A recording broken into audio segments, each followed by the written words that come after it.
What's up, guys, and welcome back to the Tim Sports Talk. And today we have another film review. All right, we're about to get started here. We're reviewing first week one of the Commanders and Buccaneers. Going to go through the tape here and see how we got dismantled, 37-20, and go from there. Let me get the chat out here. What's up, everybody in the chat? Hope you guys are doing well. Boom, boom. All right, chat up there. That's there, that's there, that's there. Perfect. All right. So, before we get started, let's just say what we know. All right. Jaden Daniels, tremendous scrambler, 88 yards, I believe it was. That is fantastic. All right, much needed, right? That's huge for the young man. But what does it mean as far as a passer is concerned, right? Is he missing things? Is he, like, why is it that he is running so much, right? Both Dan Quinn and he basically said that this wasn't a part of the game plan. It's not like they wanted to run him that many times. They did have a few designed runs, but not nearly as many as he ended up running. So there's that. Make sure I got the right chat open. Yeah, okay, good. All right. Defensively, we're not shocked by this at all. The secondary got absolutely cooked, and Sandler still did not have a great day, the rookie, so that sucks. But, of course, Benjamin St. Juste, Forbes, neither of those guys had good days. The safeties seemed to not really be a big help. I don't really remember calling Jeremy Chinn's name, like, at all. And then you had the Quan Martin really didn't make noise. The linebackers seemed to do their job, especially in the run game. Rashad White only had 31 yards on 15 carries. That's fantastic. Yeah, Bucky Irving later in the game got some good runs off, so that's good for them. But we were already exhausted. They beat us down at the time of possession. We were down by a lot. It's really hard to stop the run when you're trying to do everything else. So it's not a huge shock by that point. But early in the game, when the game was competitive, we did a really good job against the run. We just got to get off the field on third downs. I mean, I feel like we had them several times in third and long, and they were able to convert on whatever that was. So it's could be a bit frustrating, but it is what it is at this point. So anyway, what's up, everybody in the chat? Let's go ahead and get the film up here. And yeah, as Antoinette says, what's up? How are you? It is time for the horror movie. And yeah, and when you lose 37-20, it's not very good. It's not gonna get you a bunch of good news, right? So hit the like button if you haven't already. Please hit it earlier. But here we go. What up, Antoinette?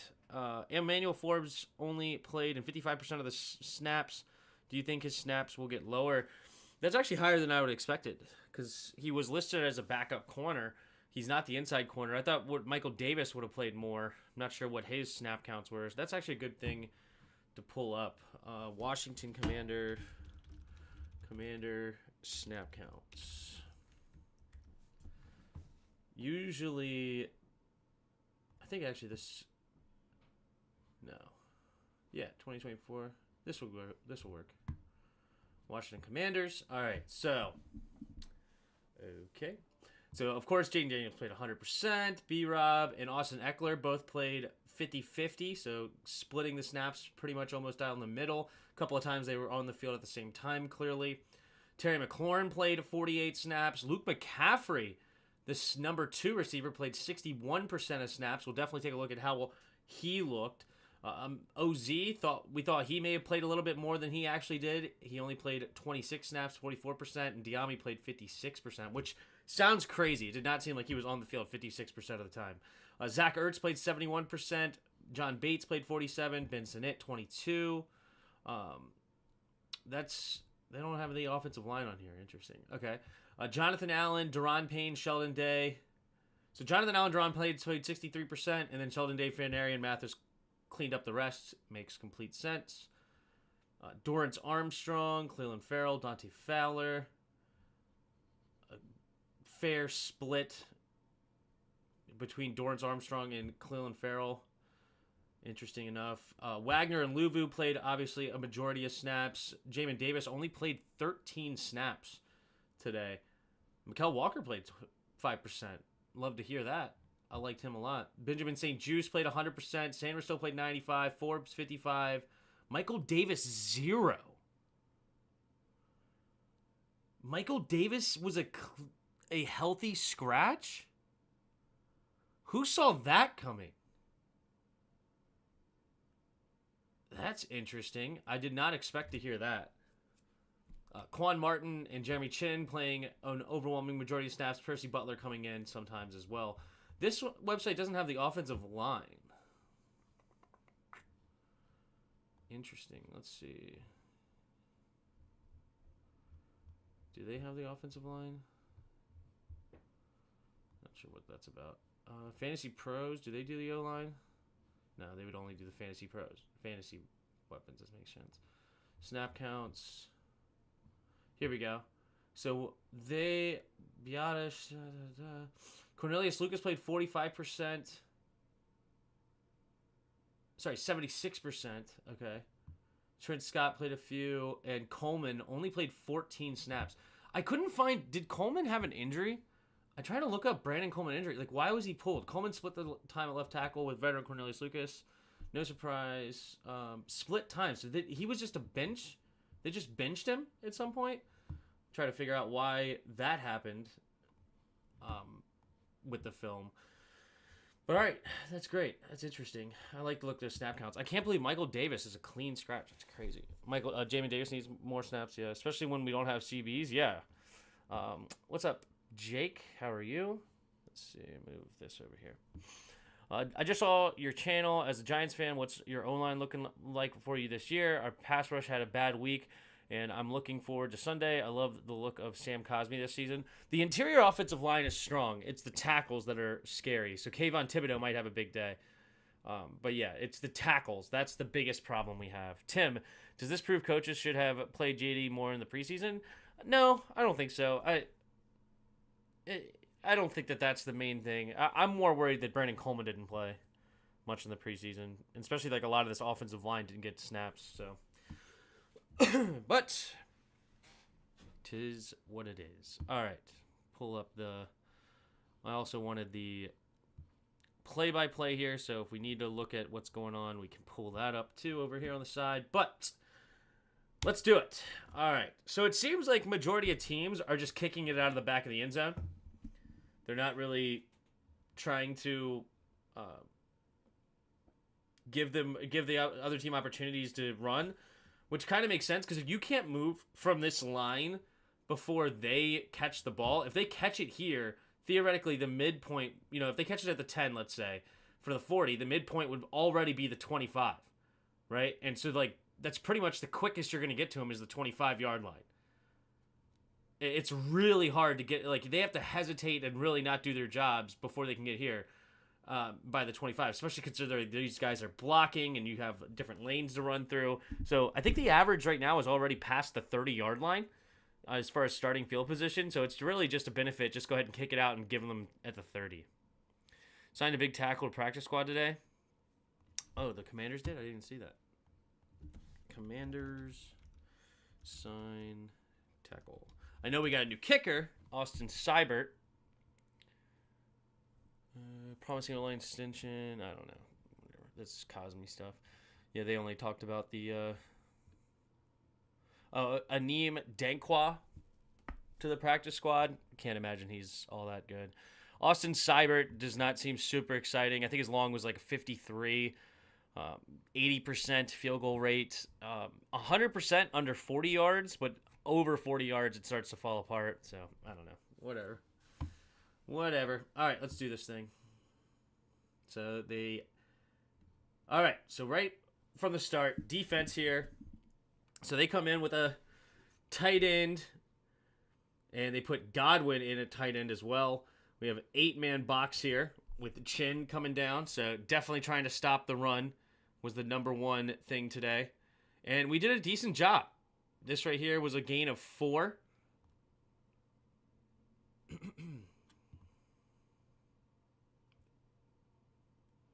Just, it's such a difference already. Just the first steps of Luvu and Wagner, like, to actually move forward. Jamin Davis was just stuck in mud the last few seasons. And then Luvu making a tackle for only a 4-yard gain after coming in contact with the lineman and still getting the tackle. That's tough run defense right here. Bang, and then get disengage from the block and make the tackle. That's awesome.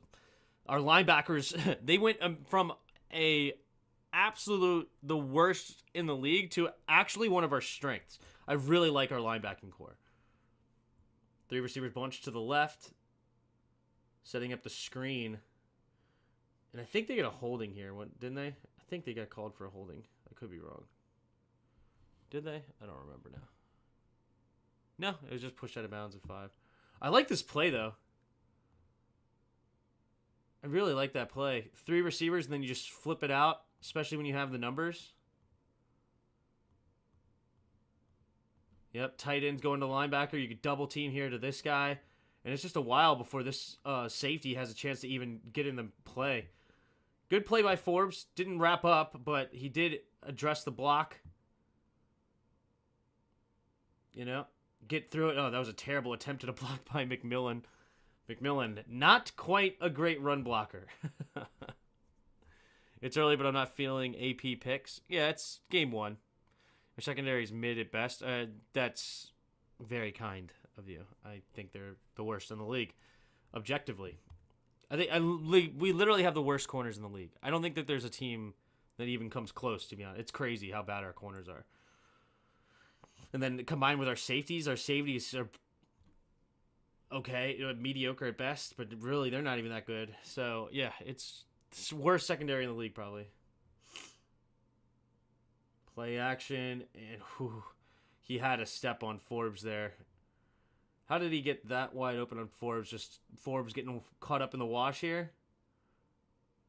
Yeah, not really. He's just, I'm not sure what he was thinking. I guess he's trying to stop the run. Like, he kind of takes his eyes off the receiver. Yeah, his eyes are in the backfield, so he's like worried about the block instead of staying on his man. And that causes a little bit of separation there. Fortunately, not a big play. So that was on... Oh, but Clearl and Farrell got illegal hands to the face. So that was a free first down that we gave them. Nice. Spineless gun runs. Yeah. Rodgers in the house. So we blitz a corner here. Just no pressure. Just none whatsoever. Even with the blitzing corner. Sanders still. So looks like cover 3 with a one-man blitz. Quan, what are you doing? This is Quan. Why are you doing that, Quan? Why are you holding Mike Evans? What are you doing, Quan? This can't be right. Between these two, this cannot be right. Both of them stayed deep and nobody covered the underneath. He's jumping back like he's the deep third. He looks like he's the deep third. And then this center of the field safety, which is Jeremy Chin, which is interesting. I don't know why Quan wouldn't be your free safety, but I guess you got to switch it up every once in a while, I guess. But Quan, like, holding on to him here. Is it, what the heck? What is that? Like, is he really supposed to stay with him? Is it man-to-man? No, it's zone. It's definitely zone. Quan is staying here, then I guess he's just reacting to seeing the ball. I don't know. That is a terrible play. Did the Commanders play yesterday? I swear they were playing the 49ers. No. Morning, what up, bud? Yeah, this is not good. Nobody covered underneath, free first down. This is most likely the communication, was the lack of communication. Late communication, yeah. Someone communicated late. They had both had to scramble to catch up. I mean, why was there such a scramble late? I mean, it looked like. I mean, Sanders still wouldn't decide to blitz later, right? I mean, if he's already decided to blitz, somebody needs to come up. So, what does Quan just not know what he's supposed to do? Because yeah, Sanders still was screaming at him to make the play. Just good protection there. Someone communicated late that they both had to scramble to catch up. Yeah, someone called a switch very late. Oh, you're saying between the two of them, you call switch? Why would you call switch? That's annoying. I mean, I'm not saying you're wrong. I don't like it. It's still bad. I don't even know why you would switch. Just cover your zone.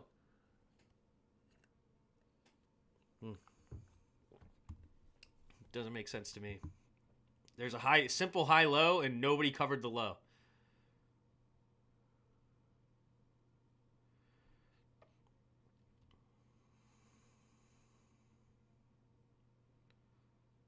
Luvu just blowing this up.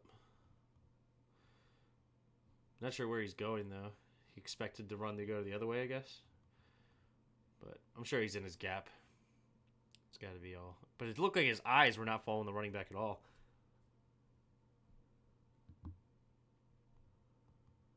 Oh, yeah, he sees this pulling. Oh, interesting. Yeah, a little backside run. That is interesting.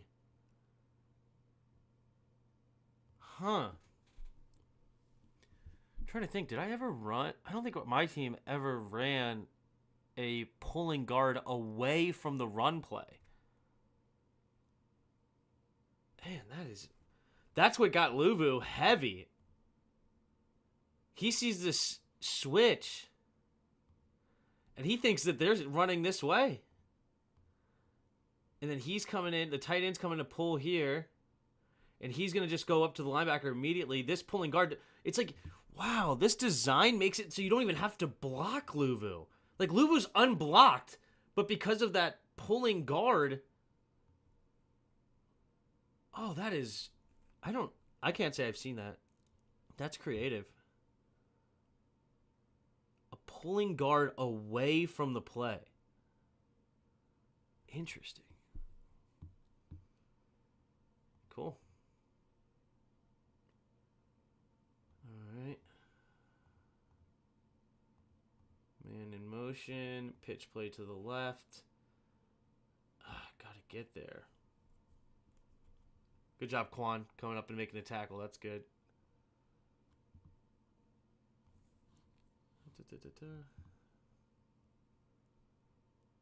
Oh, yeah, I forgot I have freaking pins here. Forgot I can do that. Whoa. Oh, gotta get rid of that. Because it apparently works as both. But anyway. Yeah, forgot I have pins. Nice. Actually, you know what? I just want to go back and write that up then. Because that was cool. So, he's going to pull, even though they're running here. He's going to come in and clean up this block here to push this. He's going to block the end man. He's going to come up and block Wagner. And then Godwin's going to come up and get here and get Chin, I guess, huh? Is that what I saw? Yeah, Godwin takes an angle to make sure he comes up and gets Chin. He's coming around to block here. He's the tight end came and blocked here. He got here. Man, it's almost drawn to perfection here. That's kind of cool. Like everybody followed the arrows that I drew. Just a missed block there on Wagner. I mean, it's good for us, but anyway. Cool. I wouldn't have wasted that pulling guard. I wouldn't waste that pulling guard play on us.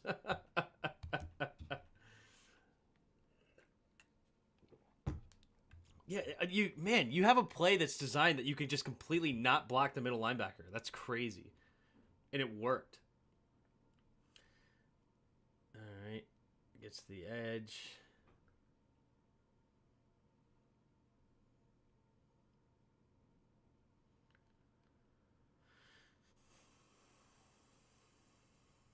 Yeah.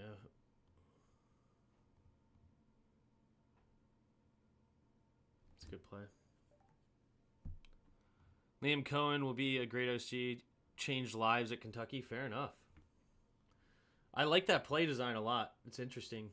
I mean, you can't run that all the time. You run that all the time, then you can't run that play and just leave the middle linebacker unblocked consistently. That is definitely a play that you have to only sprinkle in 1 or 2 times a game and see what you can do. Because if your middle linebacker can just run free, then you're in trouble. Oh. That almost worked to perfection, huh?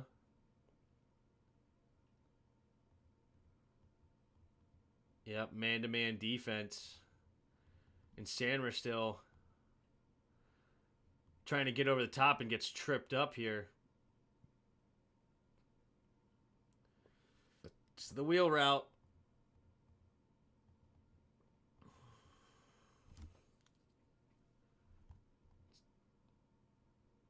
It's interesting on the pick play how that works. But, man, almost a huge play. Almost a huge one.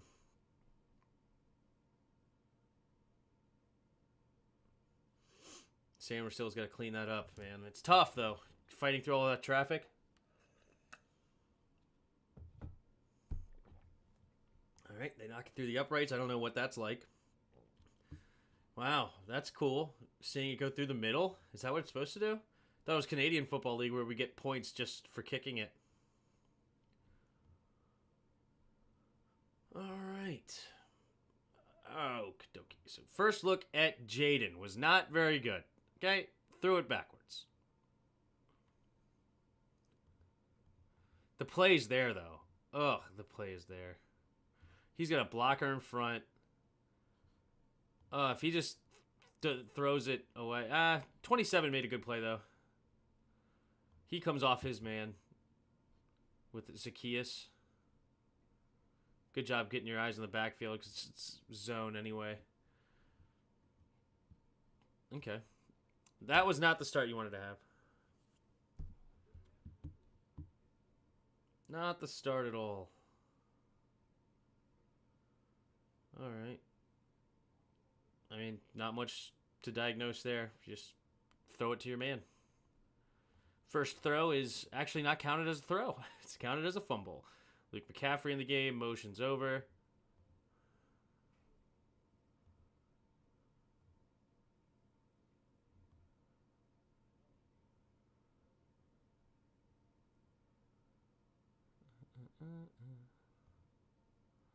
So, okay, it's like a screen.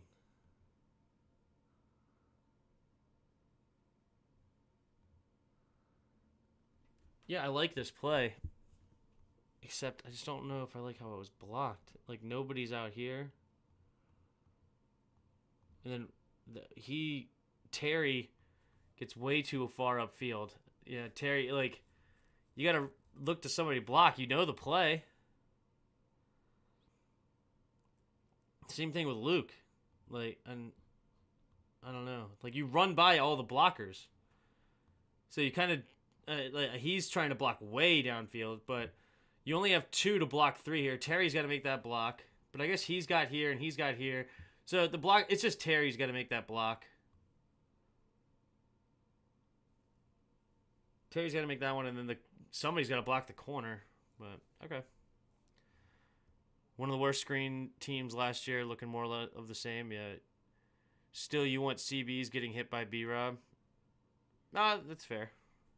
Don't like Kingsbury's college offense. Well, we're here to make the judgment today. I just don't like nobody's looking at this corner. I get like he's just gonna have to make that guy miss, I guess. Oh yeah, how's Coleman looking? No, Lucas didn't even start, or Coleman didn't even start. Interesting. Okay.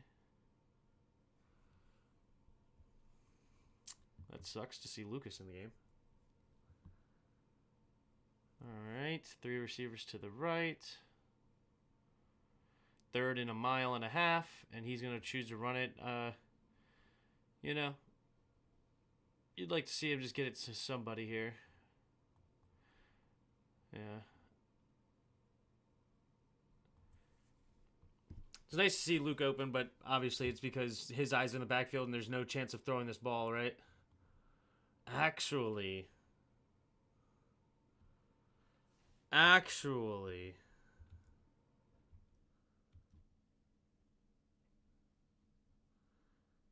that's a tough throw. That's an NFL type throw right there. That is interesting. Where is he looking?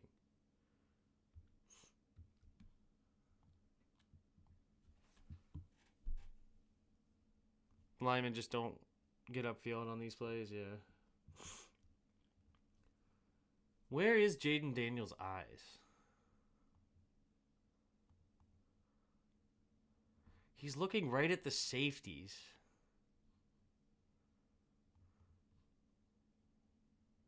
But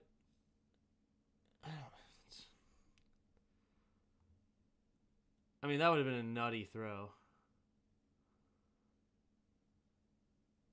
I mean, if he can make that throw already game one, that would be crazy impressive. But technically, it was there. That CB was supposed to follow the receiver, but he read the play or was in shallow zone or didn't follow. I don't know. Like, actually, like, looking at this, I think that's open. It's a zone defense. There's a soft spot in that zone right here. He's the deep safety. He's coming down. I mean, I guess maybe if you make the throw, this corner might be able to jump it. I mean, it's a tough throw. It's a tough throw, right? Try to get over this linebacker, under this safety, throw it in timing to hit it right here before anybody else can get there. It's a tough throw. I mean, it would have been a nutty throw if he could do that. He has to hit Terry, but he's made that throw to Luke in college many times. Yeah. I just don't like where his eyes are going. He's just looking at kind of nobody. I mean, he's looking at the safety, but that safety is not who you'd want to read on that play. I don't know. I mean, it's hard to judge. It's a, third and a mile and a half? What was that? Third and 21. You know, whatever. He looked at... I hate that I can't see. He's looking at the safety. Yeah, but I feel like he looked at the safety that didn't matter. But whatever.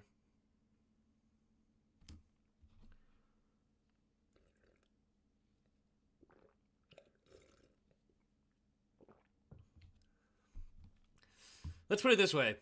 Luke McCaffrey, if there was ever a time you were going to throw it to Luke, it was that play, but he never even looked at Luke. So that basically means Luke McCaffrey is just running cardio at that point. Because, I mean, obviously I know the initial one, or like another big thing that you want in that play, like if we go back, just to look at it one more time. Right? Obviously the big thing that you want, and the idea of this play, which it doesn't work because they're playing zone, is clear out, clear out, clear out with the underneath route. And the idea is if it's man-to-man, this is a man-to-man beater, right? Because it will beat man-to-man. Because this guy will stay with him, this guy will stay with him, this guy will stay with him, and then one of these guys will have to chase Terry. And then if these guys get too far upfield, then you throw it to here in stride, and he turns upfield, and maybe these guys can turn into blockers. Right? So that's what you're trying to get here. But it's zone defense, which would be nice to find out if it was zone, if you could run motion. Did we run motion? I don't remember now already. Maybe we ran motion. I'm giving crap for no reason. Did we motion that play?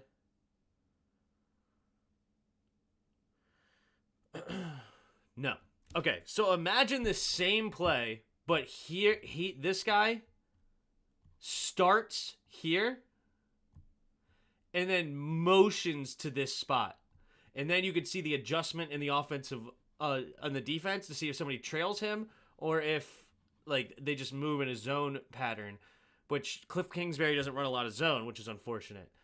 But anyway, at that point, if you could see it's zone, then you could try to figure out, all right, is it cover 3 or cover 2, cover 4? Like what coverage zone is it, right?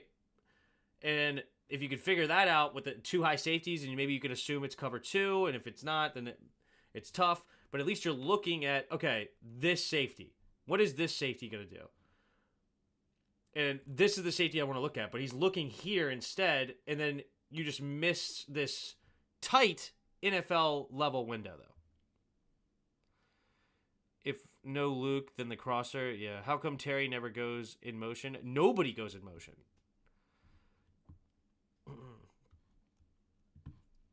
Kingsbury's offense gets open. Gets guys open. It's JD. He has to find the open receivers. Yeah. Maybe the wide receiver ran the wrong route. It may have been the right safety. I mean, I don't think so.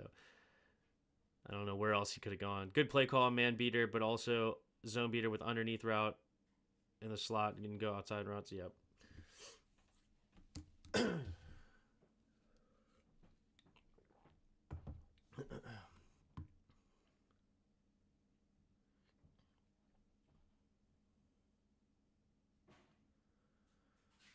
All right. On to defense.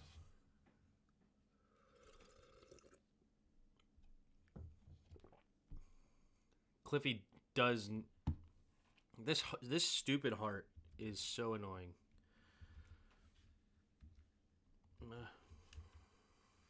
Doesn't motion. Yeah, exactly. All right, here we go. Single back. Man in motion. Play action. Goes over to the right side. Man.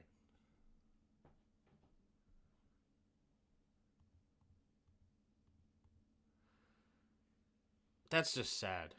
That's just sad to me. Like, Mike Evans is not fast.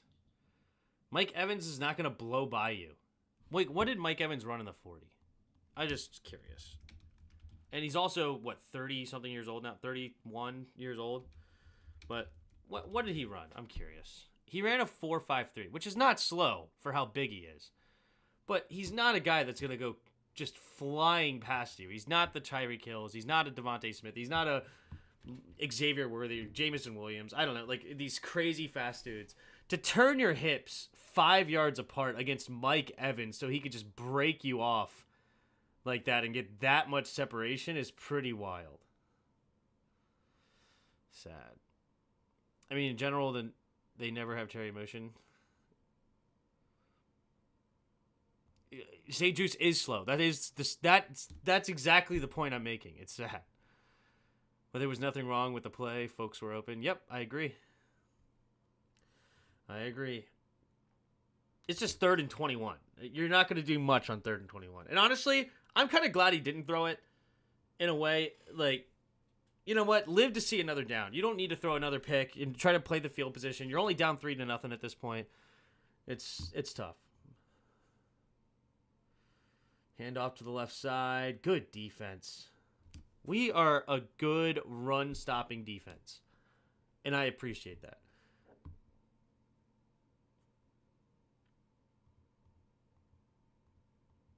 Jonathan Allen. That is a play there by Jonathan Allen. Holy crap. Jonathan Allen actually makes contain here? That is a crazy play by Jonathan Allen right there. Good cleanup but he's not supposed to be the man that freaking contains here. And he just books it outside to make sure that Rashad White has to go outside or go back in, and that helps clean it up. That's a hustle play right there by Jonathan Allen. Here goes a blitz. Ooh. That should have been a pick. He learns from what just happened here. Yeah, look at his freaking hips this time. That's so much better. He improved from the last time. That's great. He doesn't turn his hips at all. So when he breaks this, he can make a jump on the ball, and he should have had a freaking interception. I like it, St. Juice. I like it. You had a bad play on the other side where this exact same route, they try to go back at you on the other side of the field, and instead this time you jump the route. It's awesome. That big boy can move. Yeah, he can. 2 receivers each side. Now 3. So, like, that motion, if you're not familiar, like, that motion right there just said we're in zone coverage, right? And that just confirmed it. Not that they were, like, super shocked, probably, just with the alignment. But I don't know. Like, you could have man-to-man, right? And, like, Percy Butler even starts to, like, move a little bit. But since he stays there, he's looking here, communicating. All right. Now, Wagner has got to realize the tight end has moved, so he moves over here into this zone. He moves here over here, this zone, and, you know, I don't know if they're running cover 4, 2, 3. We'll find out here soon. But that's the nice thing about motion. And motion doesn't even need to be complicated. You could just pick one guy. It has to be your Z, probably, right? Your Z receiver, and just let them know where they're supposed to be. Or like they would already know, right? Like, okay, trips right, blah blah blah, or whatever the coverage, whatever their terminology is for the packages and the alignment and everything like that. Easy. And then he lines up anywhere he wants. That's what the Rams do. Like, I don't think that Sean McVay tells Cooper Kupp where to motion every single play. I mean, there's probably some plays that are important. Okay, motion to this side because, like, I want you to be able to run into this block or run into this play. There's certain plays I'm sure they call motion. But I bet a lot of times Cooper Kupp is just told, you're the motion man. Go wherever you want. Line up wherever you want. But just, you have to be here at the start of the play. Easy. But Cliff Kingsbury doesn't believe in that, apparently. You have to pick that, though. They're disrespecting him by running the same play. Yes, exactly. Have to come up with that pick. That could be a huge game changer in this game. All right.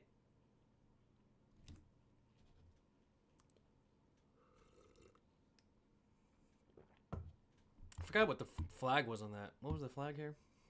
Penalty, offensive holding. This is still the second drive, right? Yeah. Oh, too many men on the field. Well, that sucks. 1, 2, 3, 4, 5, 6, 7, 8, 9, 10, 11. Now it's good. But the play before, too many men.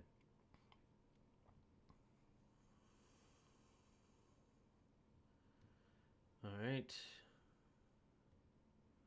These numbers are a bit scary with the safety this far back. Because you have Luvu on the line ready to blitz, so it looks like we're going to send a 5-man rush here. Yes, we do.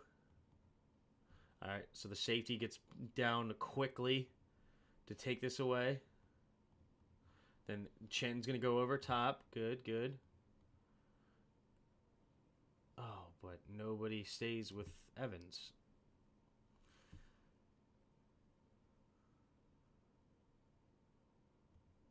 Oh, that's just a zone beater. That's a heck of a route. Oh, I love the route. That's a great concept right there. That's a great concept. So you got go, corner, inside whip. What do they call it? I can't remember. But anyway, inside whip. And against zone, this guy has to respect him. Sorry. Undo that last one. But because this guy's the deep third, so he's going to run him out. He's coming into this spot. He's coming out to here. And then when he goes out, he thinks he has to stay here, but he whips back inside. So he's down here. And then you create this window from here, basically from right here to right here, which is exactly where Mike Evans catches this ball. And he's just way out of the play here. And then he's deep. It's nice. It's a nice play. Very nice play. And then the big thing, though, is it's a longer developing route, so you got to get pressure. 1001, 1002, and pressure comes anyway, and it's just a heck of a throw by Baker. How long does he hold that football? 1001, 1002, 1000. Yeah, see, it's still too long. 2.5 seconds. You'd like to get closer to 2, but 2.5 seconds, that's right on the cusp. And Baker Mayfield, staring down the blitz, comes up with a big play anyway. Who got there? Was it Allen? Yeah, Allen just comes straight ahead. Wow, that's quick, and that's a heck of a throw by Baker right there. That's hard to beat. It's a great route against that coverage. The It's a longer developing. You got to get there, and the pressure's coming, and then Baker just delivers a strike anyway. It's a great play. Sometimes you just got to tip your hat to the other team. Fakes the pitch, inside handoff. Jamin Davis, baby. That's a heck of a play by Jamin. Where did Jamin come from? Oh, they're lining him up as a 5?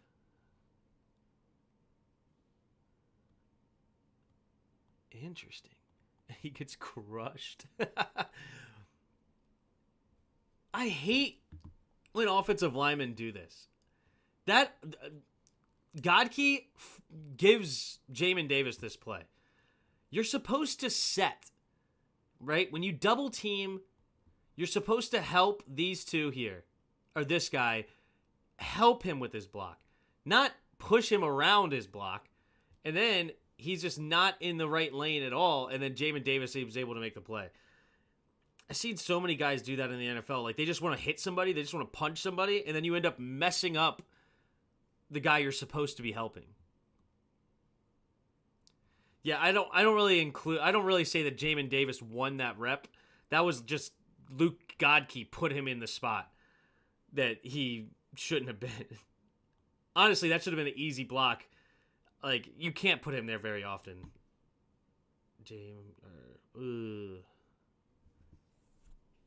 Holding though. Holding. Coming back. Holding. Oh my gosh. That's so unfortunate. Like, man, they are calling. Sometimes you call the right play at the right time. And against a cornerback blitz, you're calling a wide receiver screen, which then just makes this way easier because now he only has to block out here. These guys can just ignore him because he took himself out of the play by blitzing. So when he gets out here, they can just reach here and block. And that is unfortunate to run a cornerback blitz at this exact moment. You know, I mean, it's not bad to run a cornerback blitz. It's just when they have this play call, it's bad. Right? I mean, that's horrible because this guy should be blocking him, but now he just has an easy block down there. And then these guys get out here for, honestly, this should have been a touchdown, if we're being honest. Against that play, we're fortunate that's not a touchdown. Because that's exactly the opposite of what you want to run on that play. But you don't know what they're going to call. Sometimes they call the right play against your defense. And so far on this drive, man, they have our number. Like that Mike Evans catch on the outside, that route concept against that particular zone, cover 3, that was beautiful, which is not actually too shocking because Dan Quinn is famous for his cover 3. So you got to expect that we're going to be running a lot of cover 3. And that was basically the Legion of Boom when Dan Quinn was there. That was their trademark. They just ran cover 3 basically all game and said, we are that good that you can't beat it. So what you're saying is to fire Scott Turner. True in the chat. Shout out to you guys who are in the chat right now. I don't know how many of you are here. We have 43. So appreciate you being here. If you haven't already, hit that like button. And subscribe. All right. Baker. Oh, you got to make the sack here. But it doesn't matter. Because I think that turns into a field goal anyway, right? Yeah, he scrambled for 8 yards, but it's still... No, he scrambles again. That was for 2 yards. Deron Payne, dude. How do you not get that sack? That is unfortunate. That is unfortunate. Okay. This one's a scramble for 8 yards, too. You know what? Actually, let's go back to this. I'm curious. Because Deron Payne, you would like to see a sack there, but I'm curious what the secondary did on this play.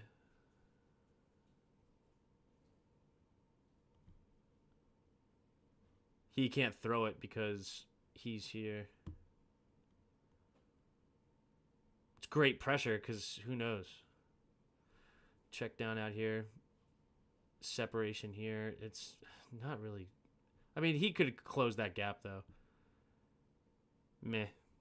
What up, Jan? Haven't made any improvements in Scott. Yeah, why wouldn't I be here? This is the most important event today. Thank you. Appreciate you, Pig. The great Dr. Pig. Okay. So, see Deron Payne missed the sack again. He's frustrated. He's upset, as he should be. And then we got this play, which was a 3rd and 13. Covered. All right. Hey, secondary covers. Good job, Sanders, still not letting him get... Oh, he could let him got open late, though. Oh, if he would have thrown that to the end zone. Oh, if he would have thrown that to the end zone. Sanders, still, you got to stay with your guy. Oh, man, that could have been a touchdown if he just flicks that to the back of the end zone. Sanders still did not cover that well at the end. Baker was simply, this game is annoying. You ain't lying, though, Billy. You are not lying. Some pressure. Would love to get a sack, but don't get it. Good job, Wagner. Not letting Baker get to the first down. Oh, look at this. This was only legal for the home team. So they implemented a new rule that only the home team is allowed to actually put it through the uprights. You know, this is an automatic 15-yard penalty for the away team to do this exact thing. So, you know, they gave a lot of crap to Cade York, but it's actually a new rule implemented. They didn't really talk about it, though. Okay, there's the kick. Touchback. All right, Jaden Daniels' second drive. This was a drive that ended in one of those illegal missed field goals.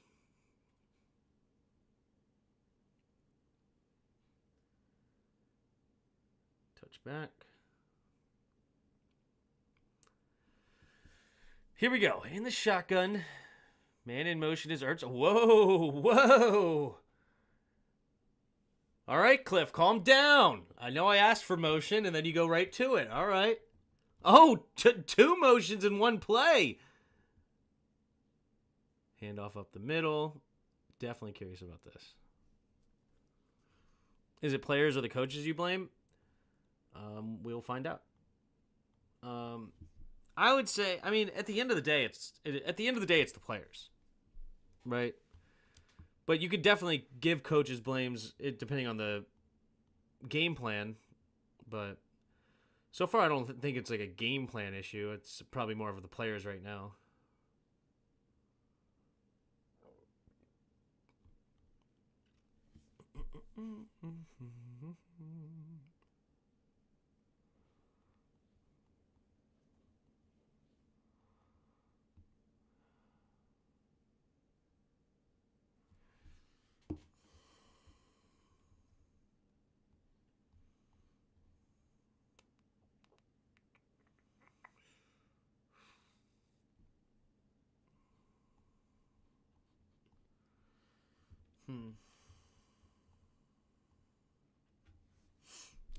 Is it because he saw the linebacker here? But Bates is coming to block him. I guess because he saw this.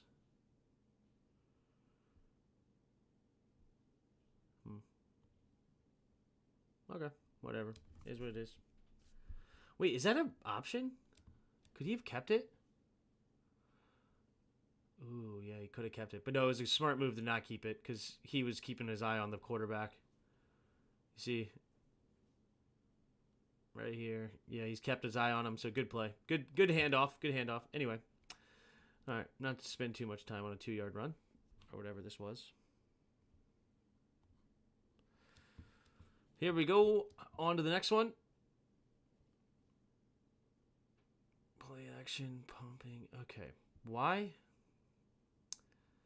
Okay. Obviously, legs, awesome, great. You see him open these hips right here? And he's looking here? Throw the out. Throw the out to Terry. Like, Terry's open. You know, Terry's got a lot of crap after the day. A lot of crap. But that's a play that he's open, and he should have thrown that ball. He's off the ball, and he turned his hips. Like, this ball should be out here immediately, right? And I guess he realizes that and knows that he messed up, and then so immediately, like, all right, I'm not going to look at anything else. I'm going to use my legs, which is awesome. So it is nice to see when, like, okay, you miss your read and you miss your opportunity, not force it. Let's just use our legs and get first downs anyway, which is nice. But that was there. Oh, Wiley. Why is he here? That is this guy right here. This piece of trash named Andrew Wiley. What are you doing?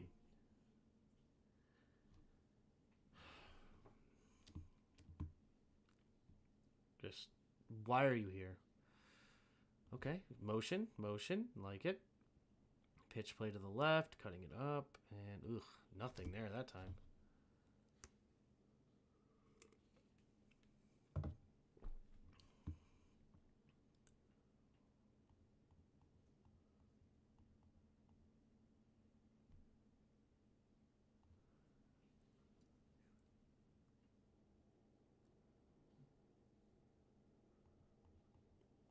I love the run.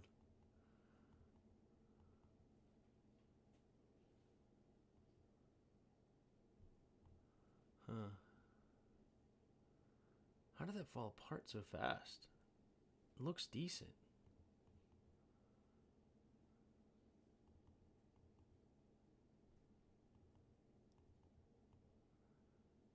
Okay, Lucas. What are we doing? What are we doing, Lucas? It looks so good. Like, the first steps are great. We're getting out. Sam Cosme's running him down the line of scrimmage, not giving push. Algaretti turned on his man. We got a block on the end man here. Lucas, like, what is Lucas doing? Also, what is Terry doing? Why is Terry blocking this guy? Why is Terry blocking him? Terry, like, this is not your man. This is your man. Lucas is blocking the linebacker. You go up and block a safety. And then Sinnett's supposed to go out and block this corner. This could be a...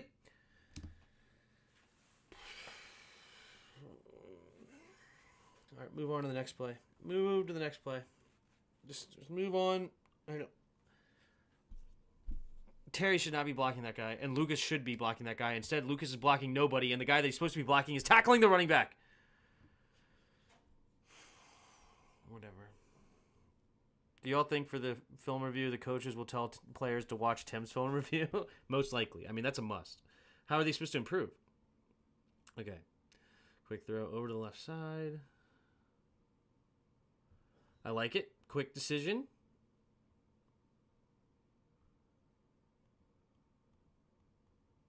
Plenty of room. Hits your first read. Bang. Nice. Good throw, Jaden.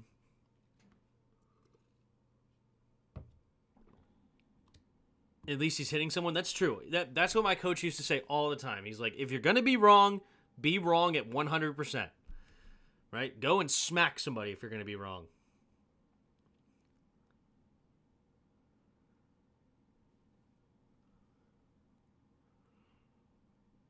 So new offense is getting to Terry. He needs to understand who he's supposed to block. All right, two receivers each way, pumping. I didn't see anything open immediately. All right. Redirect. So we got an out and up with a stop.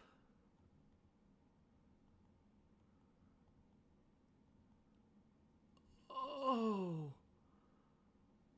Jaden.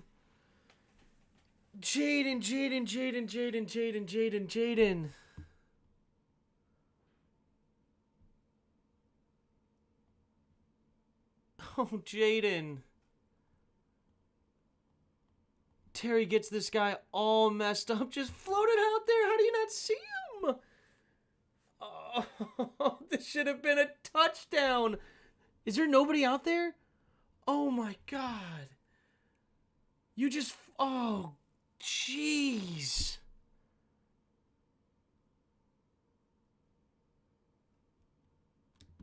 He read the wrong side first. Uh, this isn't one of those plays where you can read either side because this is long developing. These are quick developing. This is long developing. Um, I understand what you're saying, Bod, and in like I don't remember what it's which, but this isn't. This is a full play. Awareness here. Jaden's got to learn to throw on the run better. When he runs, he's gone. Yeah, it's okay. It's not a part of the play. It's just man, those are the kind of plays like the Mahomes that just gets you excited. But I understand what you're saying, Bod. But this is not a side of the field type play. Like this is a long developing route. So I don't know what they're doing on this side. It looked like so this is a inside to a stop here. This is a out and up here.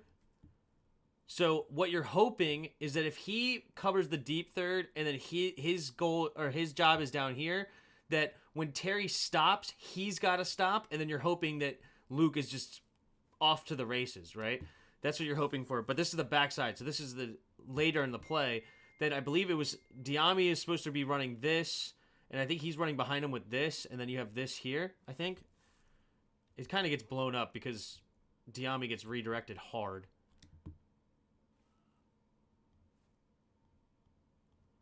Yeah, he's just running a little hitch here. The running back doesn't even release. Oh, the running back's blocking. Great block by Austin Eckler. So there isn't really a check down here. So they're reading here, and then he doesn't get back to his backside.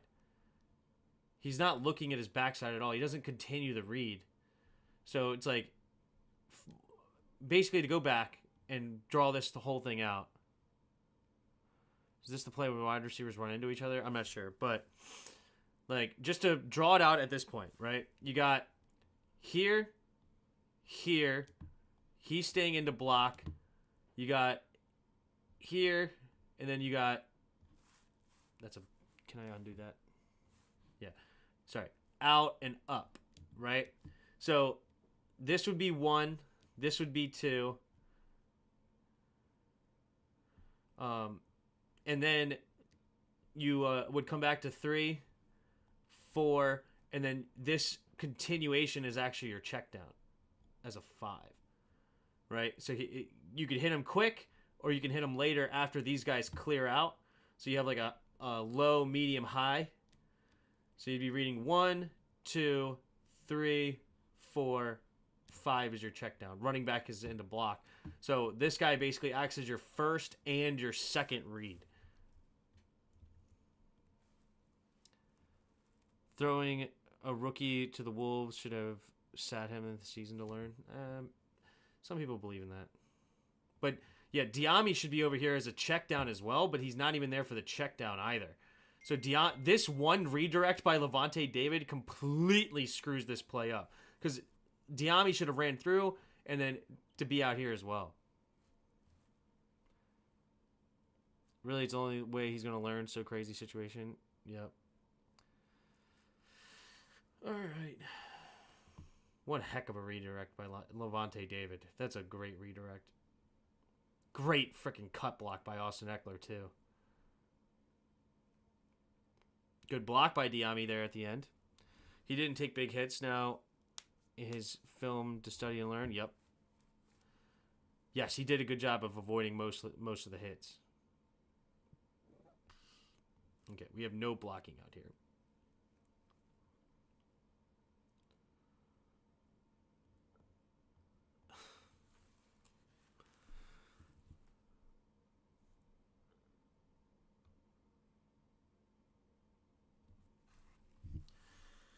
This will get you on the freaking bench, dude. This will get you on the bench. Like, what are you doing? You. Jeez. Jiminy crickets. Like, just pathetic. Terry doesn't make a good block either, but jeez Louise.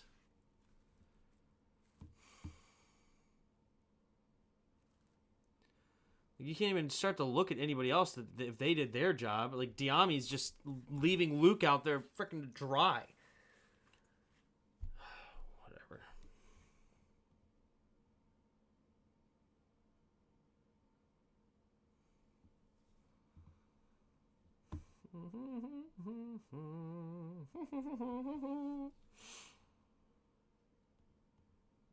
It's a pulling guard and center.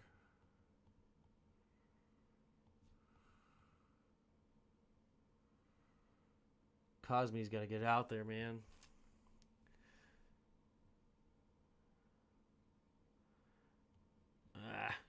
This is a good play here by the linebacker. But good cleanup to give something. Zach Ertz, not very good block on the outside. Tough.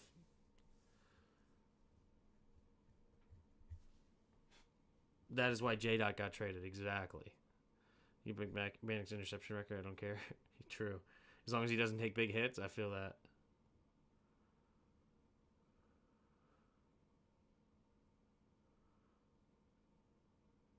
This was a just terrible, terrible call.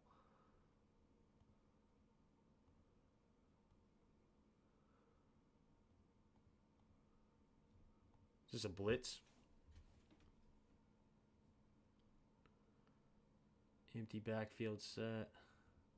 Yeah, they send the house. Yeah, I mean, pick one or the other. Look at how open they are with all the space.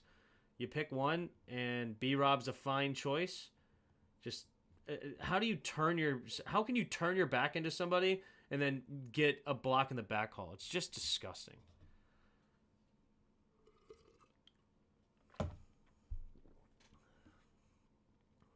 Yeah, good job, Jaden. Great job. Saw the blitz, flick it out there. Awesome. Avoid the hit as well. Great job, Jaden.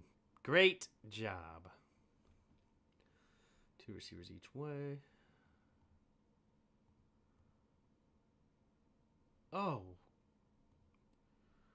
I think that's actually a decent throw, isn't it?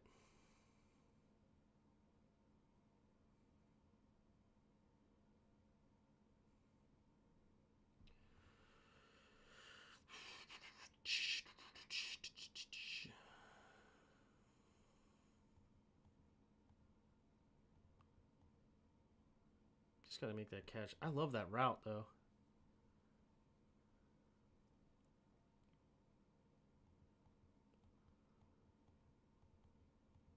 Oh, that's a classy route. I like that.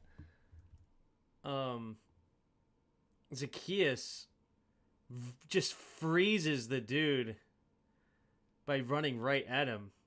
Like, look at him right here. He doesn't cut too early or like even fake upside. He just runs right at him, and then he's just frozen. Like, what am I supposed to do?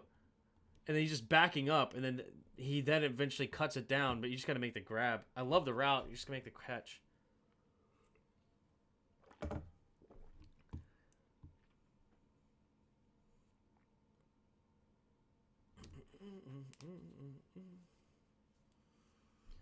Also, yeah, Jaden's getting a little pressure as well. You'd like to see him be able to step into that throw a little bit better and throw it. Who was the tackle in that play? Still Lucas. When does Brandon Coleman come in?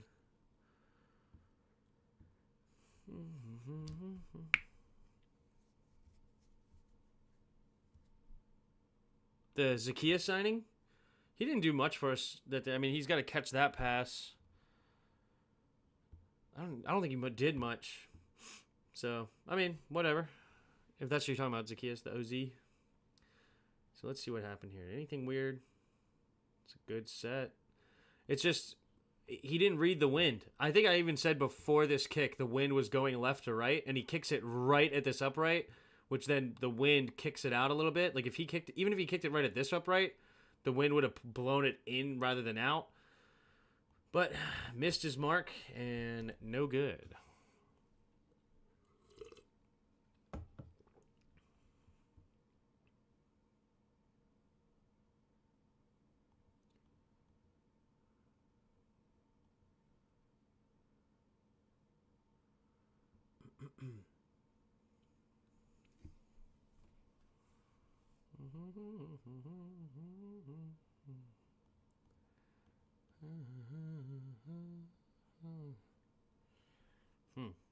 Nobody was in the gap that he ended up running to. Okay. Exactly, expert. Exactly. Strong leg, but not accurate. So that was the final play of the second quarter.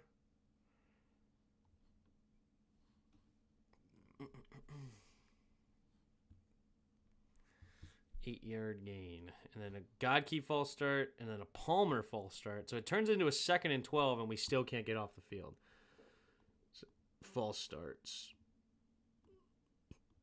Okay.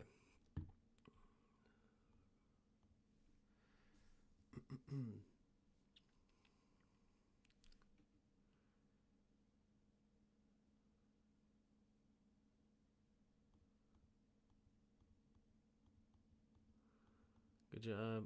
Just got to make the tackle quicker, but it's fine. Good job. Good hustle, Payne. Good job, Duran. Get back out there.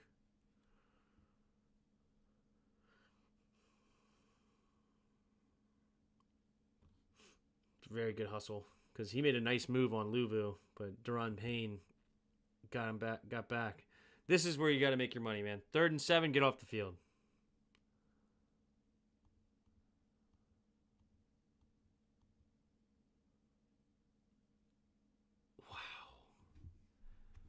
Wow. They tried the same route concept as earlier. Yeah, and this time we're all over it. All over it. No, we're not. I'm a liar. I'm a bold-faced liar. We're not all over it. Oh my gosh. Quan, what are you doing? Oh, we're so lucky this is pressure because this is a touchdown.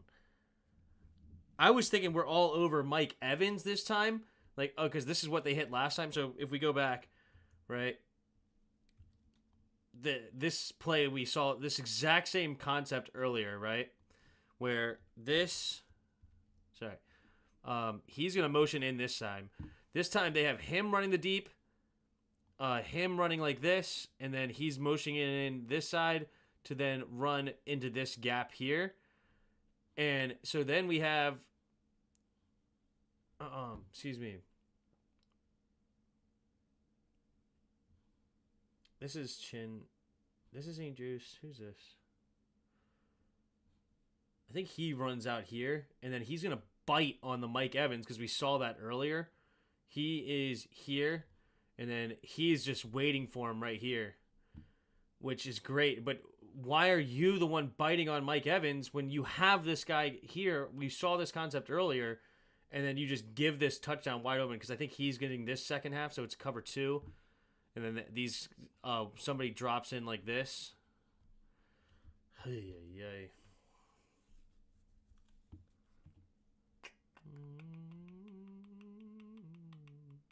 No, Martin is fine. It's Chin. Okay, sorry.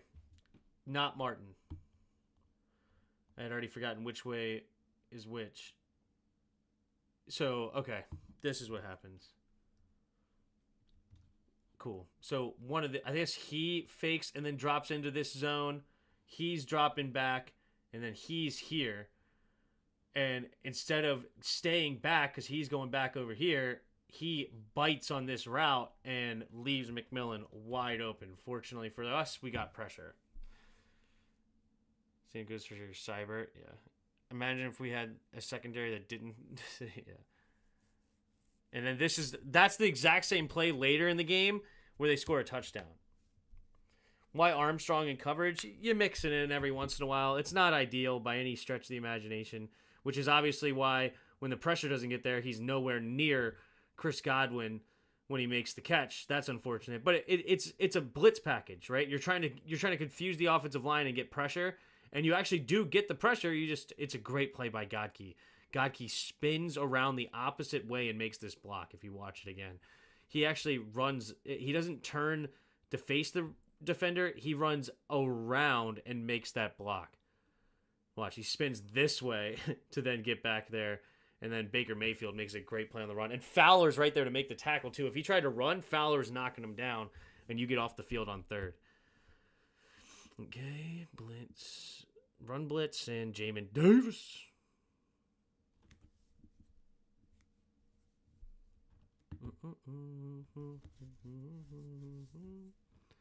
Yeah, Jamin Davis using that speed. He's not covering the outside though. I don't know who's supposed to contain.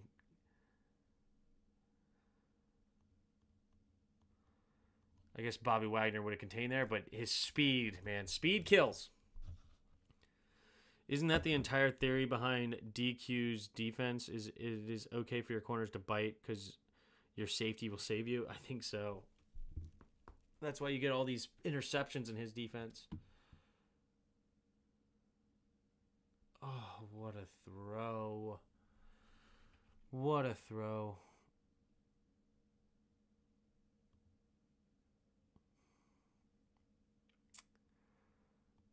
Yeah, that's the soft spot in that cover too. They had our numbers, dude. How many plays have we watched where they just have the perfect call against our call? And do you blame the defensive coordinator there? I don't know about that, but it's just sometimes, man, you got the right call against the defense, and it just makes it so much harder to cover. Like, yeah, I mean, you could blame Forbes there, but he's in zone. That's just the soft spot there. You hope to get pressure before that throw can be made. Like, yeah, you can hate on Forbes a little bit, but sometimes the offense just calls the right play at the right time. Good defense. Forbes could have picked that. I mean, I don't know. I don't know. I don't know how they coach this exactly. Like, I guess you could probably argue that maybe he should have better play awareness to understand where the plays are going. Sorry, wrong play. Right? Like, where are they trying to attack here? Because, you know what? Let's think about it this way. It is on Forbes, now that you think about it. Okay? You could blame him for just lack of recognition here. Or, I don't know, can you actually? Because he actually comes outside. That leads credence here. Here.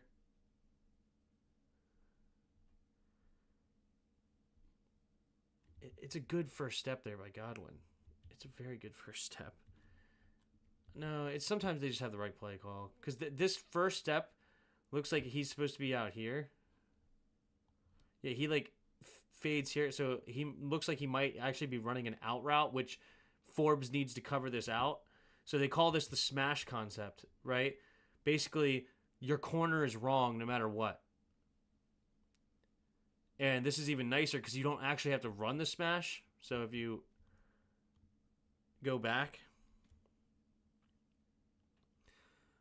here, so you have a corner, and he's trying to get to this spot here, and then, oh wait, wrong player, sorry. This guy's got the corner, and then he has a shorter route. So sometimes you could run this, you can even run a stop, stay here, or then you can even run like a curl inside, whatever.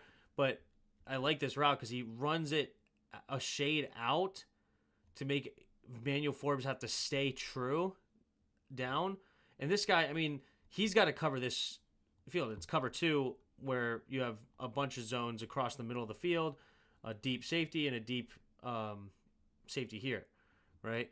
So, you know, you're not if he ran all the way out here, like, he is vacating his zone completely.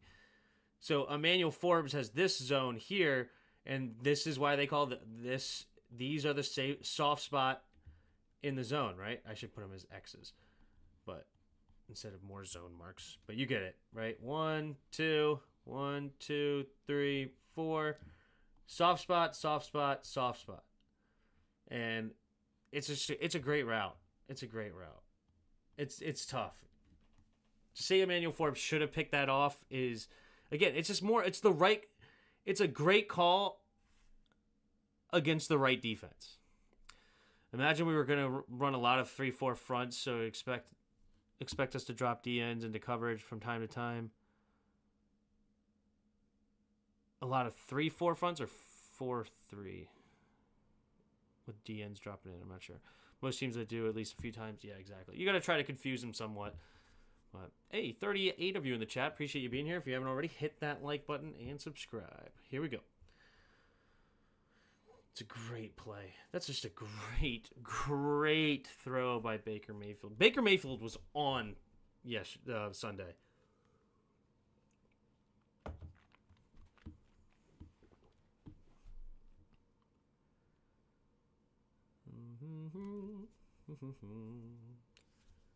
Good run defense. Good job, boys. -2 yards on the play.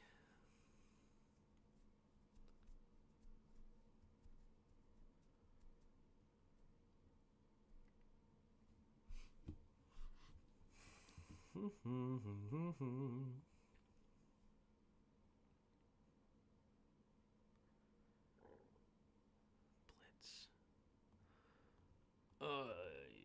Come on, make that tackle, Bobby.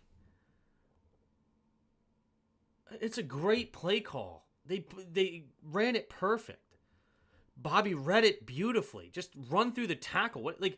This is what, if you listen to Dan Quinn's press conference, this is what he was talking about. He said how you miss a tackle is either take a poor angle or you need to take one more step. All right? One more step. And what he meant by that is that instead of getting to the tackle and stopping, run through the tackle. And watch Bobby here. Watch Bobby. Once he gets there, he breaks down instead of running through the tackle, which you would not expect a Hall of Famer to do this. But right here, you saw him break down.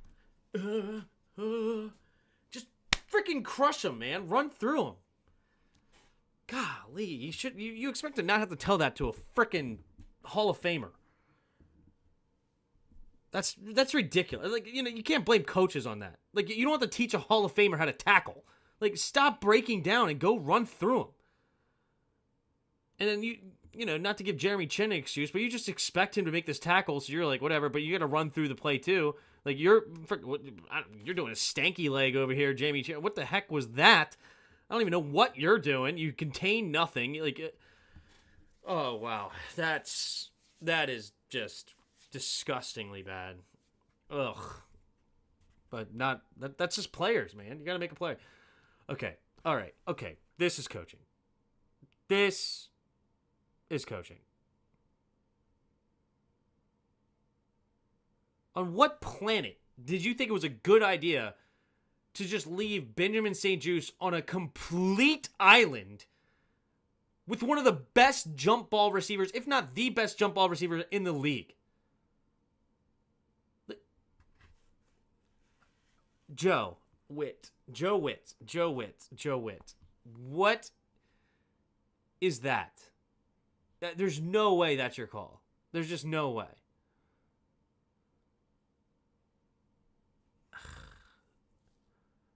That is just wild call, man. Wild.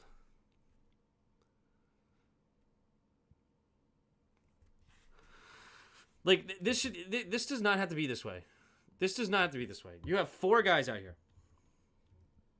1, 2, 3, 4. Right? You have 1, 2, 3, 4. And you have a 5th guy here. Get over here. You know what I'd rather you have?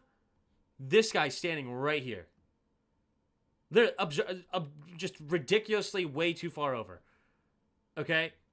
But to leave Benjamin St-Juste on an island like this, why do you need a 6th guy over here for 4 players? Why? Why do you need that? Why? Just why? Sad thing is Benjamin St-Juste straight up blanketed Evans, and he should have gotten his head around for the otherwise did a great job. The point is, that's what Mike Evans does. Mike Evans doesn't separate. Okay? Mike Evans does not get a bunch of separation on you.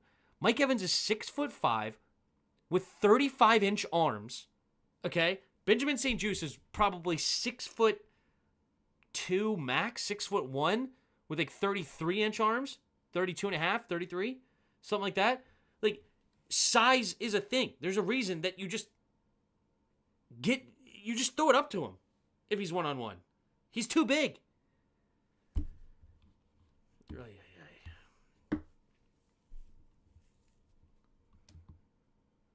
I think Benjamin St-Juste is actually 6'1". But, I mean, you're right. It is good coverage. But he should just never been in that situation. Because, like, if look, let's put it this way. All right? If he's over here, this never gets thrown. This is a screen pass. And then you have 1, 2, 3, 4, 5 defenders with only 1, 2, 3 blockers. Of course, this guy's going to get out. But, like, go make a play. And then also, he could still get back in the play potentially if he does get loose. Like, it's not like he can't get back in this play. But even if he's standing, even if Jeremy Chin is standing here. He's 6'3". Okay, that's... Is he actually 6'3"? You might be right. Is Benjamin St-Juste really 6'3"? I thought he was 6'2". You might be right. Let's see. He is 6'3". Good for him. Okay. You know what? Combine. I'll eat that. Combine results. Let's see. What was he? What was his height? It was height 75 and 2. All right, I'll eat that. He's 6'3". He's legitimately 6'3". I thought he was shorter for some reason. I was wrong. 6'3". He's still not 6'5". But yeah. Maybe chin line wrong. Who knows? Yeah. Yes, he is.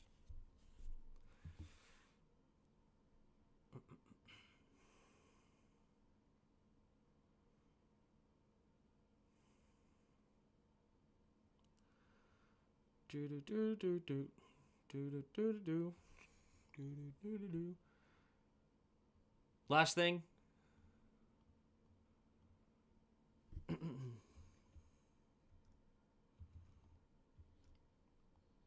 Hall of Famer. Who?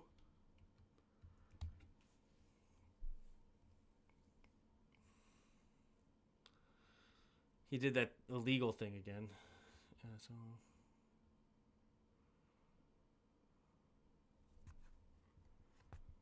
Leave it to Washington to find a way to not get to the 30. When everybody else is getting to the 30, leave it to Washington.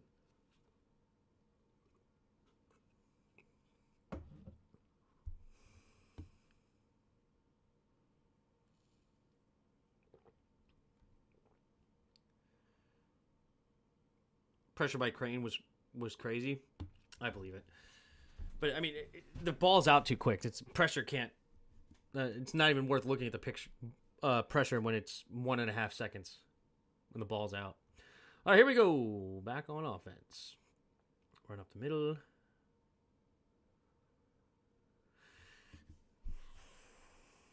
Ooh, Coleman's in the game. Okay, Coleman. What do you got? Not a lot of push. Not a lot. Not a lot of push there. This needs to be cleared out a lot more. That's not enough. Just down block. Get to this linebacker. He's gonna get here. Down block, pulling guard to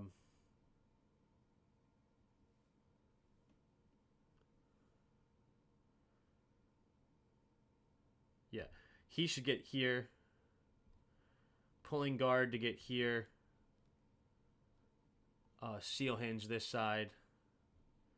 And then you run right behind the pulling guard.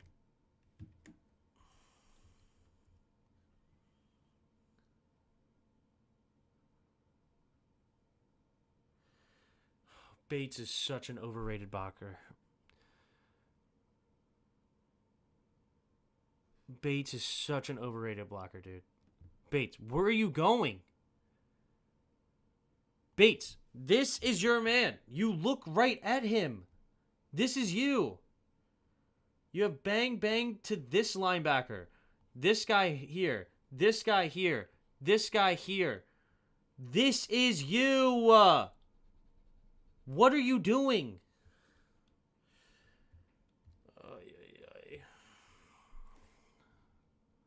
Look at you jumping out. Like, what is that? What are you doing? What are you doing? Oh my God. Just go block him. He's so fast for his size. Moving up to the second level is not a problem for him. Sometimes he moves up too quick. Yeah, I don't know. Coleman rough start, but gets better. Okay, let's see here. Yeah, it's not really his fault on that play. That was freaking John Stupid Bates.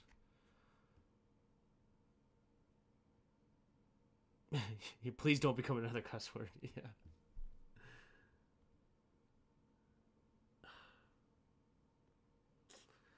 Well, he doesn't really use his speed on that one. He just gets destroyed here.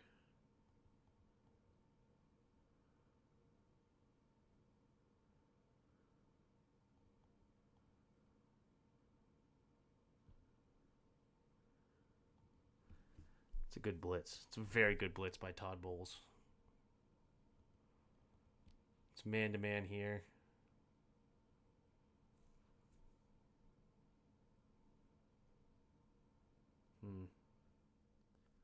Should that be in your... Should you be looking at that guy to block? Should he be a part of your... I don't think he should be a part of your blocking. Number 31? No. Okay, Brandon Coleman made a mistake here. This guy should not even be in your radar. If he blitzes, then this is Jaden's man. Right? You're blocking. So you have 1, 2, 3, 4, 5 into block. You're going to block 1, 2, 3, 4, 5. If this guy blitzes, then this is Jaden's man. He's got to make a decision on one of these two quick. Like, float this right over into his head or whatever. Like, you got to stay inside, in my opinion. I mean, I don't know how they coach it, but that's just my opinion on that. Like, you get caught up in worrying about Winfield Jr., and then you're way out of position. Good thing for him is Jaden Daniels is really good.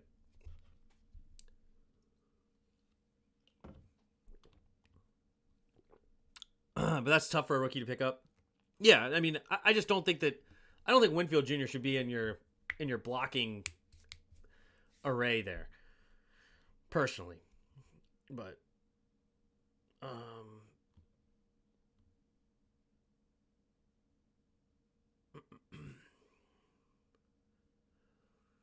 luckily, Jaden is quick.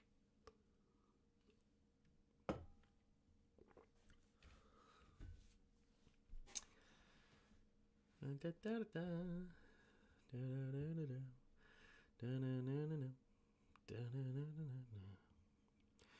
a scale of 1 to 10, what do you rate our new kicker? 4. Maybe 3. Not excited about him at all. Coleman's have to work on his lateral movement regardless, yeah. I didn't mind Coleman's lateral quickness. He was just confused, but he's quick enough, yeah. Yeah. I think that was a mental play rather than a lack of ability play. Play action. Oh, it's a screen. He's trying to set up the screen. Okay. Because I really am a big fan of Luke, so I was looking at him like, what are you doing? Like, make him. Oh, and then I saw that he was blocking at the end. Okay, so it's a screen.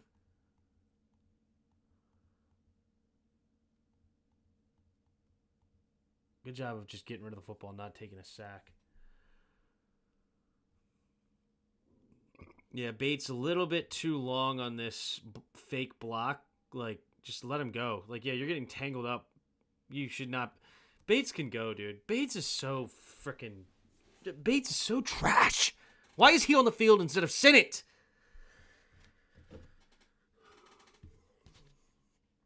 He is hot garbage, dude. I knew he was garbage. Go back and look at the reaction when we drafted him. I was so right. He's so trash. Play action. Throwing underneath. Check down. Oh, Austin Eckler, do your thing, baby. Do your thing.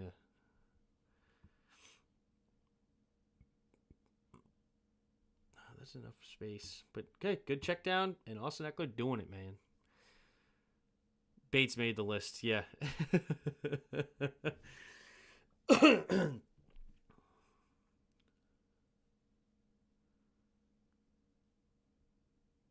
that's a freaking play by Eckler, dude. That's a play right there. Play and a half. Eckler making things happen. What play was that on, too? Was that on third? Second. Second down. Blitz. He just throws him out of bounds. What are you doing, Jaden?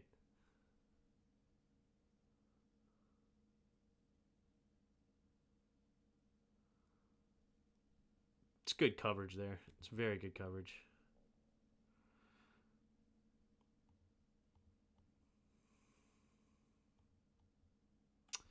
You don't like this, Jaden?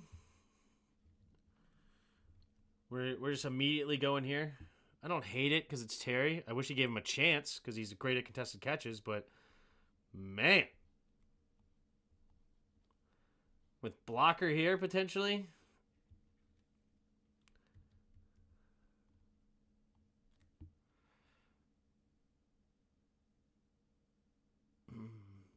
That was his biggest pass play? Yeah.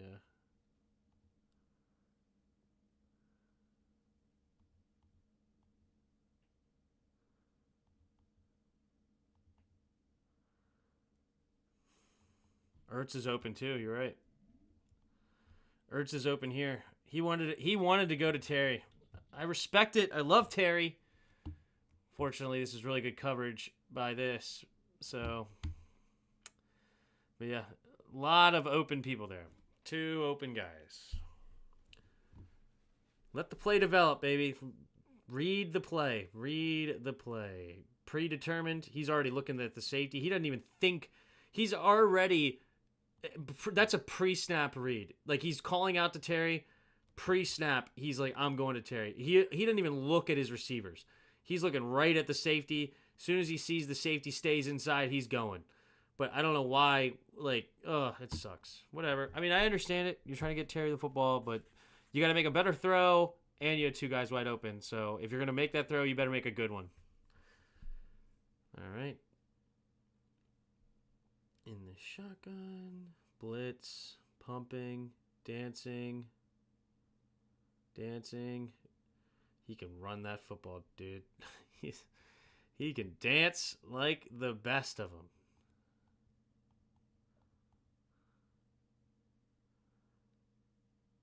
Not a whole lot open here. Yeah, covered. Not much. I mean, he gets open late if you could see it here. He does not do a good job seeing late, but I'm okay with it. He's a rookie. He doesn't want to turn the ball over, and he's good enough with his legs where it's like if you don't see it, you don't see it, right? Which is fine. I mean, this is open late. Like the broken play stuff, he could start to work on, but when you have the ability to run like that, I'm okay. Single safety, I don't blame him. For taking a shot, yeah, and I love trying to get the Terry. He's just gonna make a better throw. You gotta give Terry a chance. You can't throw it 2 yards out of bounds, 3 yards out of bounds. Even if Terry's covered, he could go up and go get it, but you don't even give him a chance.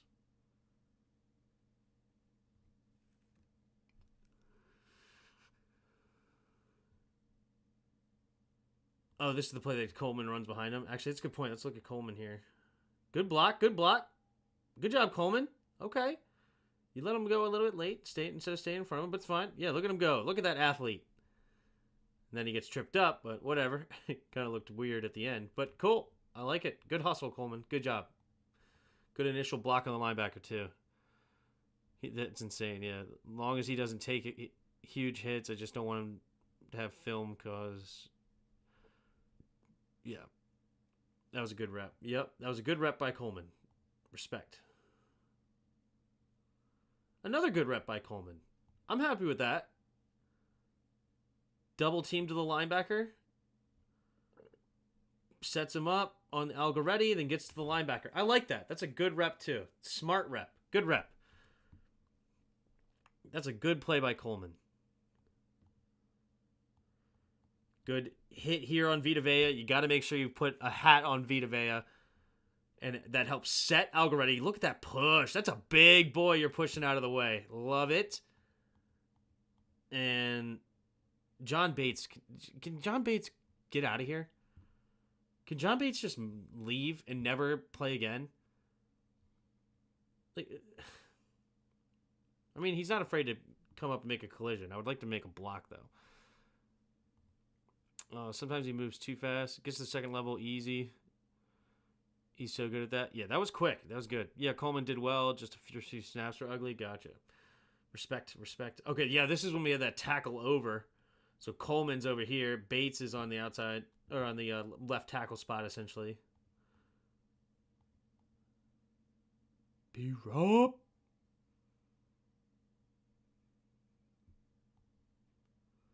It's an interesting play. So we go tackle over and then run behind Bates. That's interesting. Let's look at this from the end zone view. His college tape does have him struggling against counter moves, so I hope we get to see how he performs against Thibodeau. Gotcha. Well, Bates' man didn't make the tackle. It was Vita Vea. Vita Vea is a beast, so that's fair. I'm just anti-Bates now. Okay, let's see here.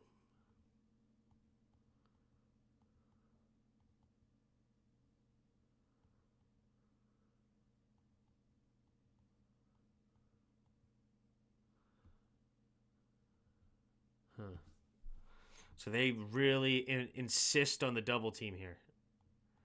This is a double team all the way. They're pushing each other. That's interesting. Okay. Interesting. Man, I'm kind of confused on even how this works. Where are the defenders? Where does David go? Where does Levante David go? Oh, Bates blocks him. Good. Okay. Oh, and double teamed here. He's way outside. The motion gets him to move out of the way. Got it. Or like the... Okay, I see. Oh, yeah, they're trying to respect Jaden as a runner, too. Okay, I like it. All right.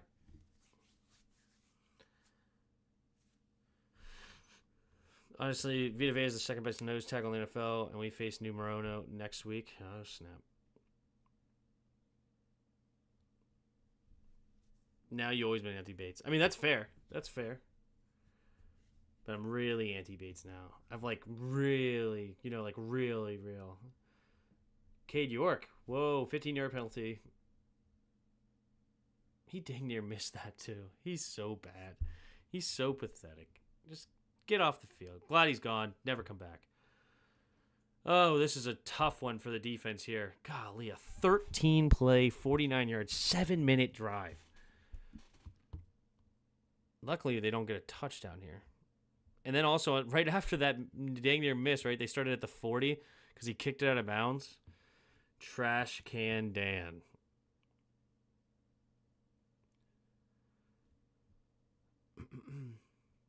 You like to see Jaden's gravity in the run game even when he's not running? Yeah, he ran the heck out of the ball, didn't he?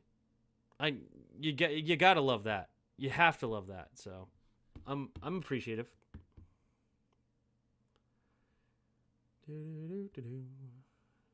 Good tackle, St. Juice. Good tackle. Don't let him get loose.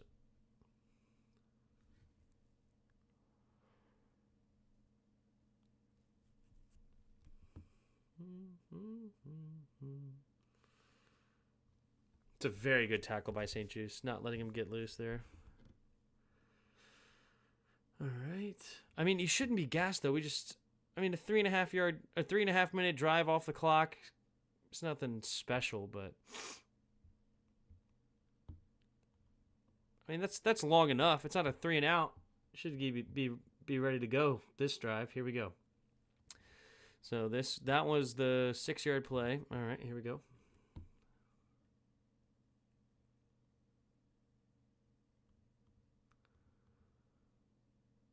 Good run stuff.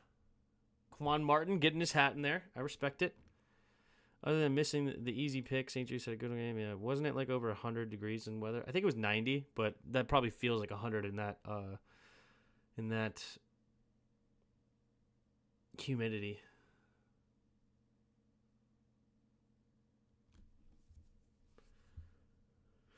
I'm sure it was 100 on the field. Actually, that's a good point. Was it 100 on the field? Maybe on the field it was hotter. I don't know. All right.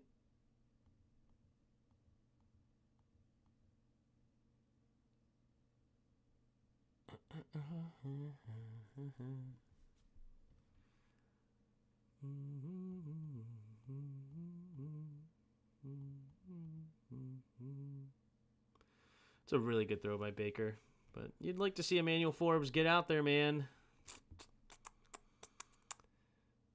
It was so hot that day. Yeah, Lee was there. That's right. All right, first down. And in motion. Handoff. It's a good run game. Good run.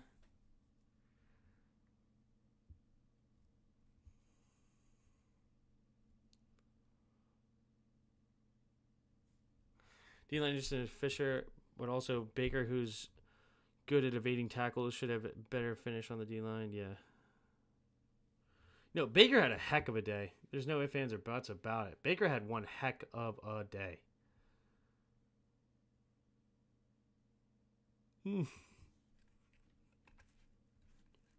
Jonathan Allen, though, gets pushed back on the initial and then fights through and gets a tackle and prevents a big play.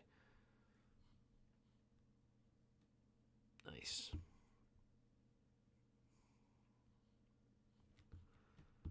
So after that was like a 1 yard run by Allen, right? So that brings up 3rd and 3. What are we going to do on 3rd and 3 here?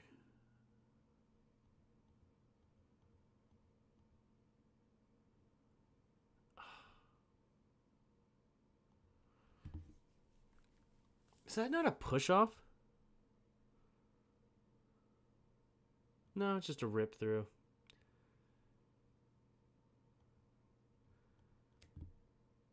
Freaking Godwin just runs. He just continues to run like Forbes is not even there. Like, does he even slow down? Like, I don't think Forbes, light in the britches, even slows him down for a second. Man up, man defense. Ugh. Where's Sanders still on that play?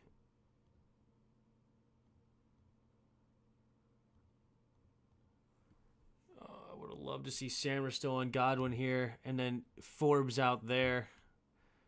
But they manned up. Dang it. I agree. It does only look like it because he just runs right through him. He's so light. Oh, so light. Frustrating. Okay.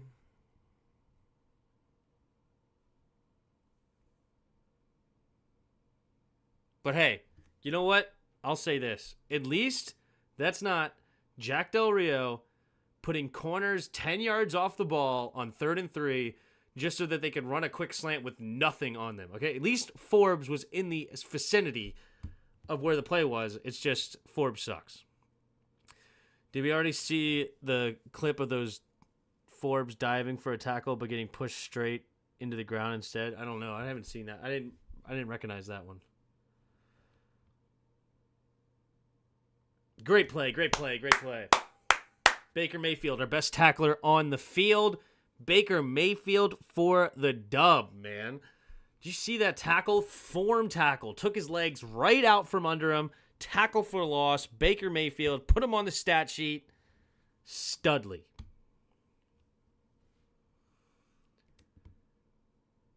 All right. Tackle takes a snap.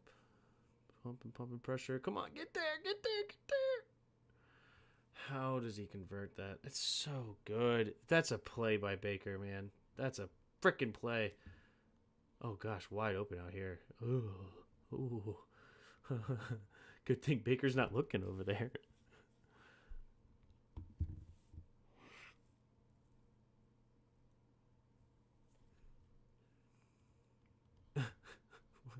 What?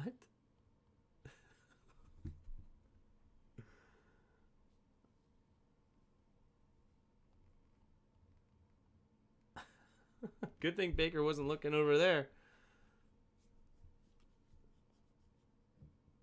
This one players where, as a player, time just slows down in his mind and he's throwing. Yep.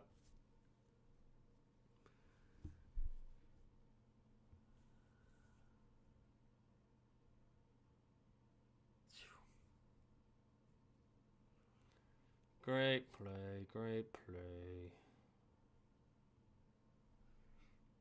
Now that is communication, yeah. Here we go. In a shotgun. This is third down again. 3rd and 6. Got to get off the field. Come on.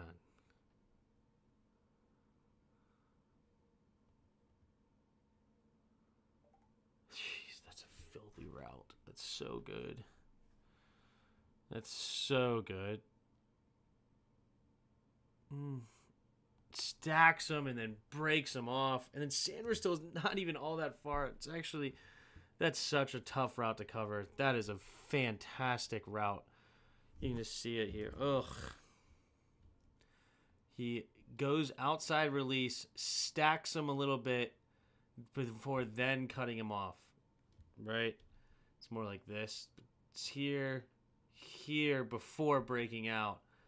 And that creates just enough separation on the outside. That's just good play by Godwin, man.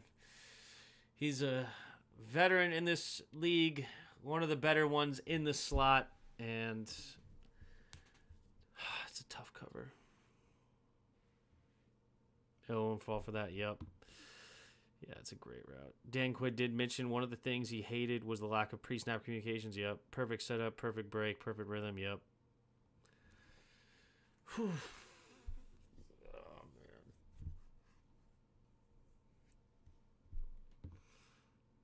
All right. Under center. Handoff. Just barreling through. He tackled his own guy. I guess the guys that were here last year just don't understand the DC not calling everyone 15 yards off the ball. Yeah. We do what? We cover people on 3rd down? Why would I cover anyone on 3rd down?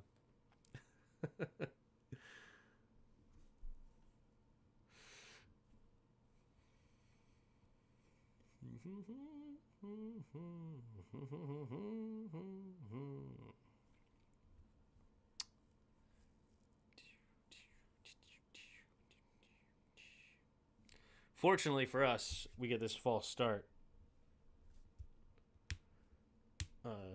They call false start here.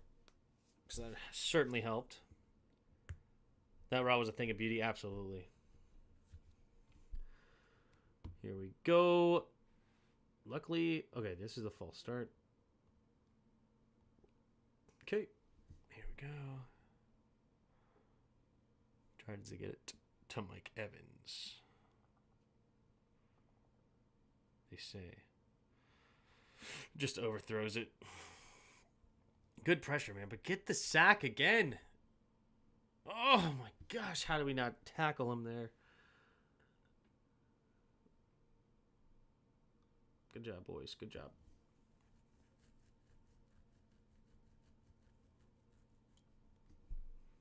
Okay, and then 16 seconds. I think we just like kneel it down or something. Yeah, we just kneel it down. Okay, we get the ball at half. 2 guys at the QB. Yep. Don't they have arms? All right. Here we go. In the shotgun. Takes a snap. Drops back.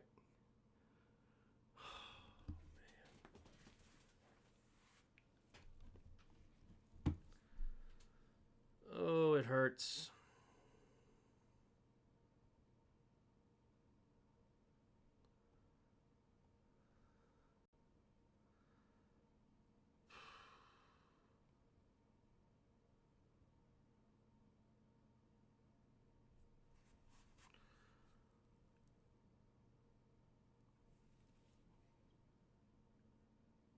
Why so poor tackling? It's just mental, man. It's just mental breaks. I mean, that's actually the same play that earlier, right? No, it's not. It's just there. It's just there. That one hurts, man. That one hurts.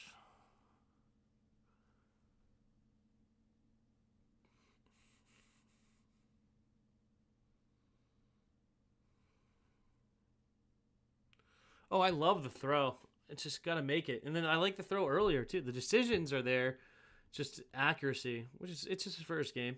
It happens. Got the jitters. Pumping. That was dangerous. So who did he pump it to?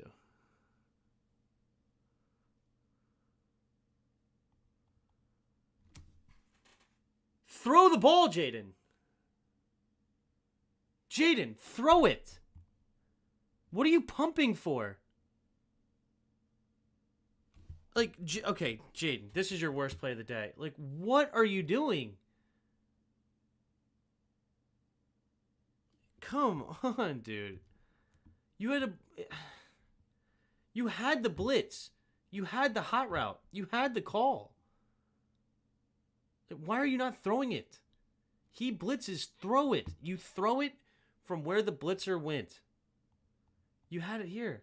Just throw it.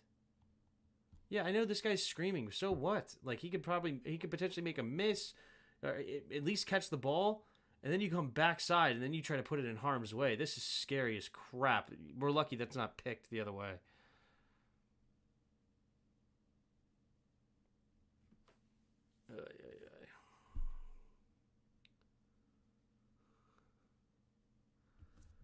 Yeah, we're very fortunate that's not an interception. That's a rookie mistake right there. Rookie mistake.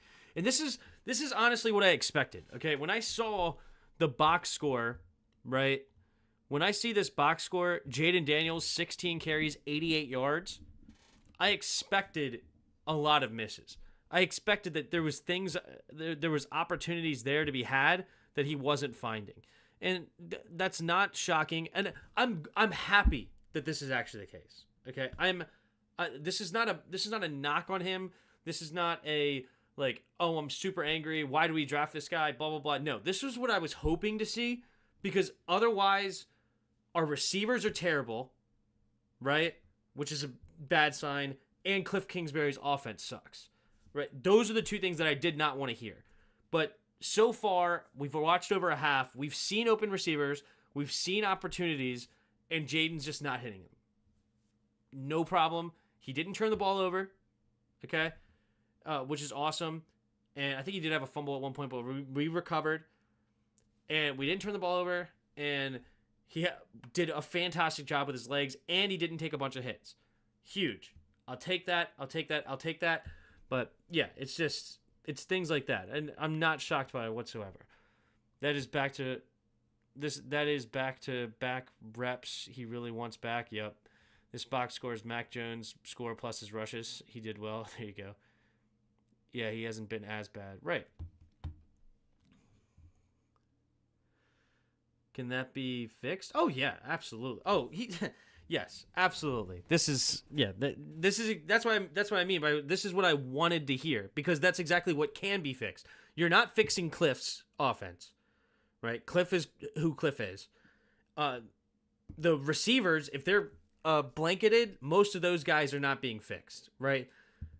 Jaden's not seeing the field, facing a ton of blitzes, like first game ever in the NFL, new system, new offense, new pieces around him, an offensive line that he may not even fully trust, which I don't blame him.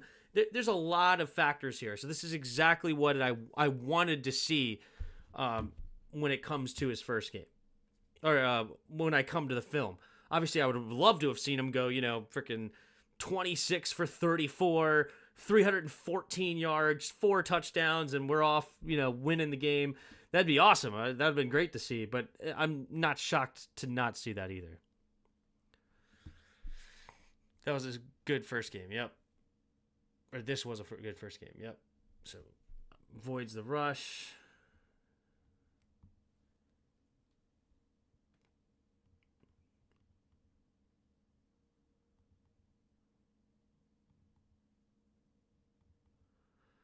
See, this is another one he would like to have back. Okay. Oh, it's a bit... yeah, see? He's a rookie. He's a rookie, and it's okay. It happens. I know there's a little bit of pressure, but he could have thrown this. He could have thrown this. So you have Ertz here, here, and I believe this is like a hitch, right? The go route, and then probably a swing. I forgot what he was doing. I got to look at it again. But he's looking here first. That's fine. 1, 2, 3, 4.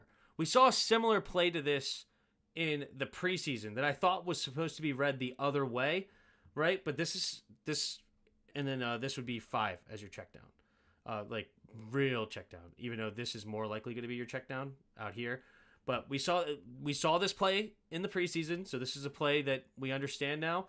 And so his first read was here, second read is here. Once you see this is not covered, you should see especially when this guy drops back and this guy jumps back. Okay, cool. Then you could look at what this guy does. He, I believe, comes in. This is open, right?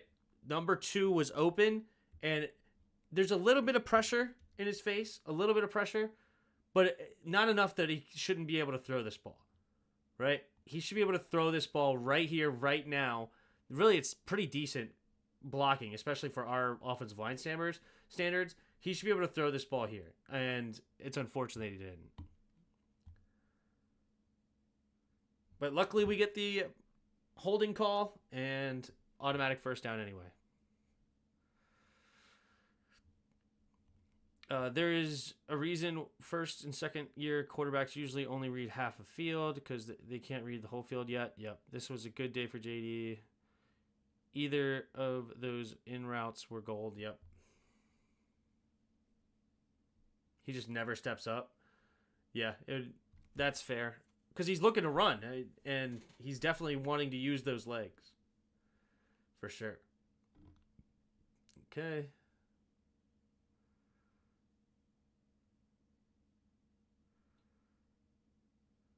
There you go. Luke McCaffrey, talking a little smack. Love it. That was where he just kept walking backwards. Yeah, he doesn't fully trust the O-line. Lots of blitzes, lots of things coming at his face. Yep, I agree. Step up and left, and that would have been the move. He could have hit the crosser. Yep. Totally true. Totally true there, Peter. I mean, you are blind and can't see anything and a terrible evaluator. But, blind squirrel finds the nut. No, I'm just kidding.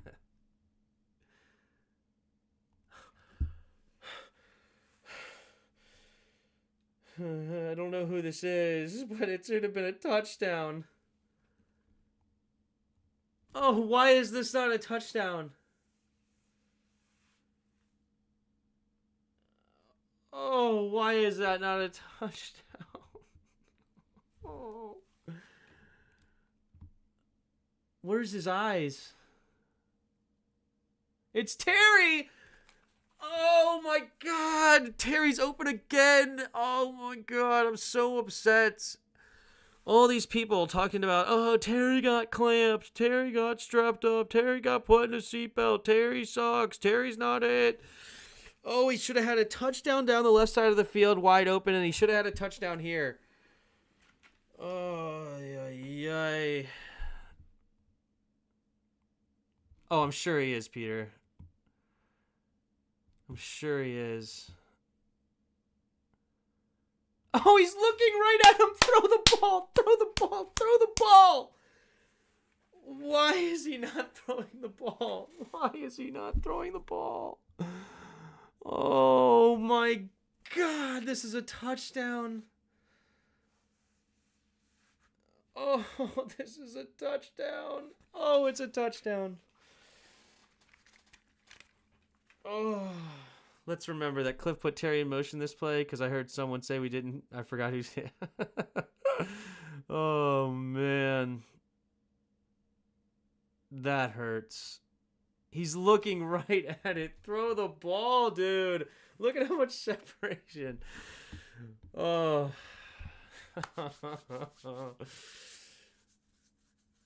So what I've learned, I'm keeping Terry on my fantasy team. Oh, Jaden.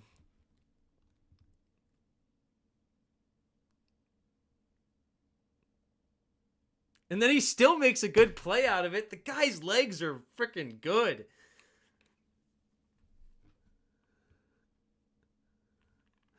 Cliffy does motion, just the least in the league when coaching the cards. Gotcha.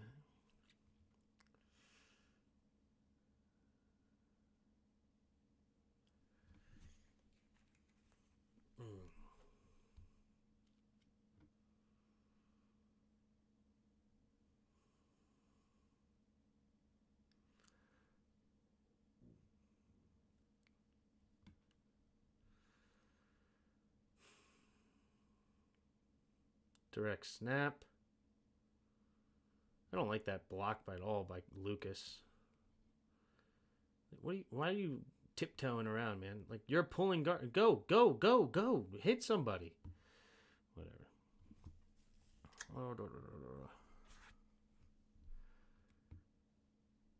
Don't worry, Jaden will find out why you feed Terry. Yeah, exactly. Hopefully one day, I guess. Hopefully one of these days.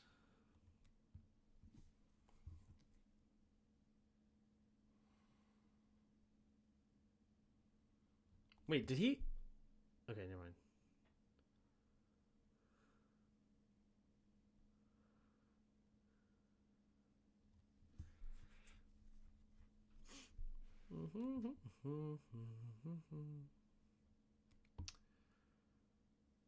All right, Eckler in motion. I think that second effort's what got him the first down, right? Or did we get a first down on that play? I don't remember. Yeah, we did. We did get a first down. No, it was no gain. We had to do Daniels up the middle to get the first down, so we're about to run again. They need to sell that fake toss better. Oh, was that supposed to be a fake toss to Jaden? Wait, I didn't even know. Yeah, it was so bad. Yeah, I didn't even realize that. That's true.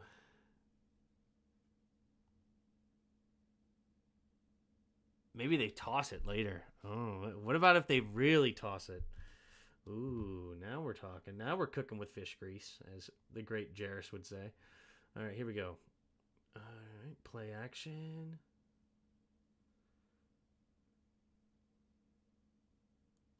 We ran a play action with no routes?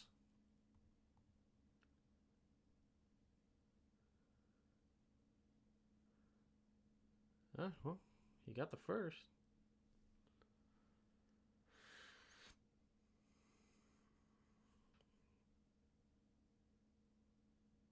That was like literally a designed run because we didn't run any routes there. Interesting. Okay.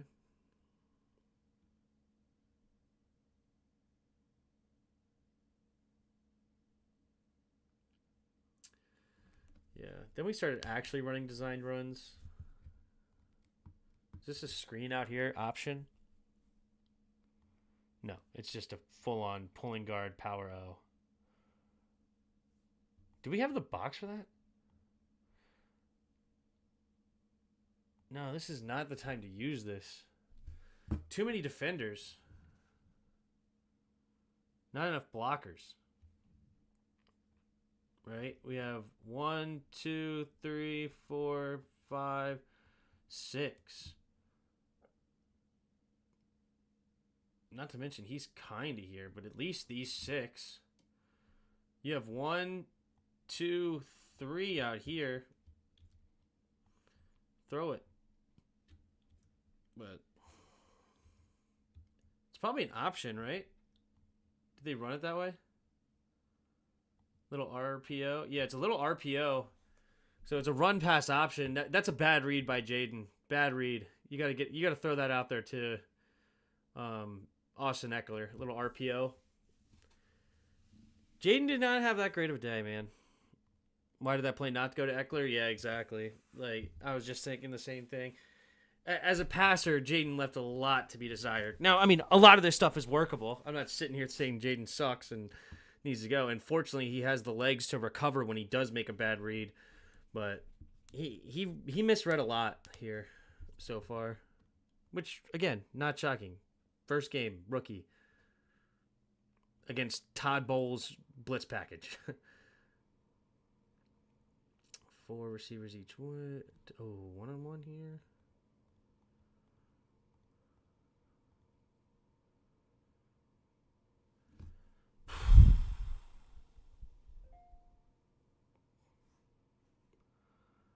I don't understand it. What's the reads here? And how is it not Luke McCaffrey over the middle of the field? Who's guarding Luke McCaffrey?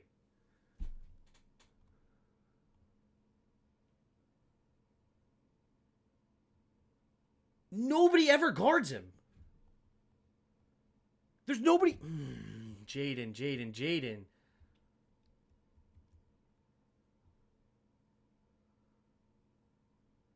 Oh, this is the wheel. I don't care, dude. Yeah, okay, you want the big play, but you have to throw this to Luke. They are clearing for Eckler because he's mismatched. No one's on Luke. There's no one on Luke, dude. Like, what more do you want? Cool, you might get a touchdown here.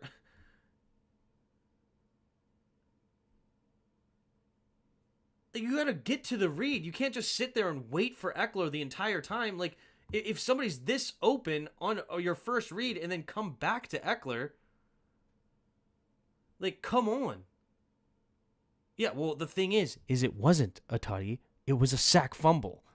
Okay? Like, you have a freaking Cornelius Luca, a backup tackle. We can't take forever when you have wide open receivers in the middle of the field. Like, sure, like, cool. It's a great play. You can maybe come back to that later if you want, but you have a play wide open in the middle of the field. Like, wide open. And also, you don't even know for sure if this is going to be open.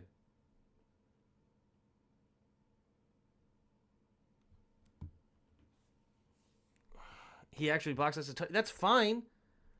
It's just, I don't like an idea that, like, you just only throw it to one guy. You have to get through your progressions. You have to read the play out. And when you have a dude this wide open, you throw it to him first. Like, we don't wait for something to develop that's after 1-2 guys are wide open. Like, you're just going to, it's only one read. That's it. We're just throwing it to one guy. And if it's not, what happens if he's not open? Then I guess he's just running? Like, why don't we get through the progressions? Selena here. Like, come on, dudes. Like, yes, I understand. This is a touchdown. That's awesome, and I appreciate it. Even though, you know what? This should be a touchdown anyway. He should be throwing it. Why is he not throwing it now? If this is your read the whole time, you wanted Eckler the whole way, why are you not throwing it right now? Why aren't you throwing it? He's pumping. It's still a mistake by Jaden. Why don't you throw it right now? He's open.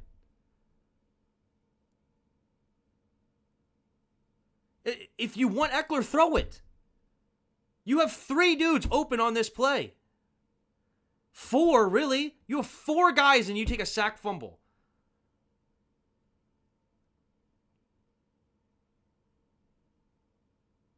Like, everybody's open here. You have all the options you want at the moment. He just planted his foot and then throw it. Instead, he's dancing around more. He's pumping and running back into the sack. This is Jaden Daniels' fault. Everybody's open. The whole play is open. Pick your poison. The only one not open is Terry McLaurin because he's not even a part of the play. He's just like, whatever. I'm just holding this guy. You have 4 dudes open. Pick a man.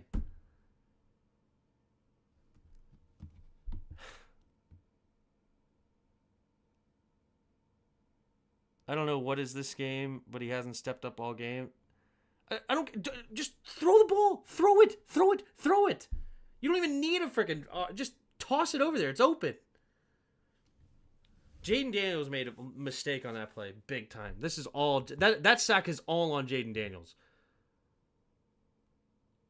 1,001, 1,002, 1,000... And then you run right back into the sack. Jeez, man. Throw it to somebody. I mean, everybody's open. Pick a guy and throw it. Whatever you want to do. And I'm a Jaden fan. I'm not hating on Jaden as far as like saying cut him, blah, blah, blah. It's just that play is frustrating, to say the least. And as you said, he's probably watching this film thinking the exact same thing. But Jaden Daniels, okay, left a lot to be desired. We are 39 minutes into the hour and 10. We have a half hour left.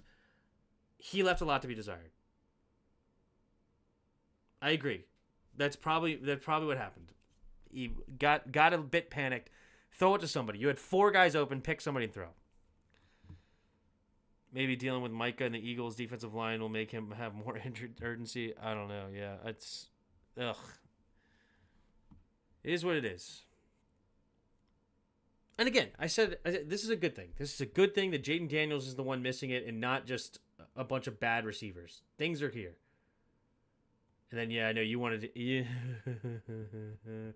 We wanted to throw this back to Jaden. If he just throws it right here, this spot, who knows how where this goes. If he throws it right here, just try to land it right there on the numbers. Jaden runs right underneath this, a blocker in front. This is a touchdown. Oh. Oh. I'm used to EB. Yeah. Oh, wow. Ugh.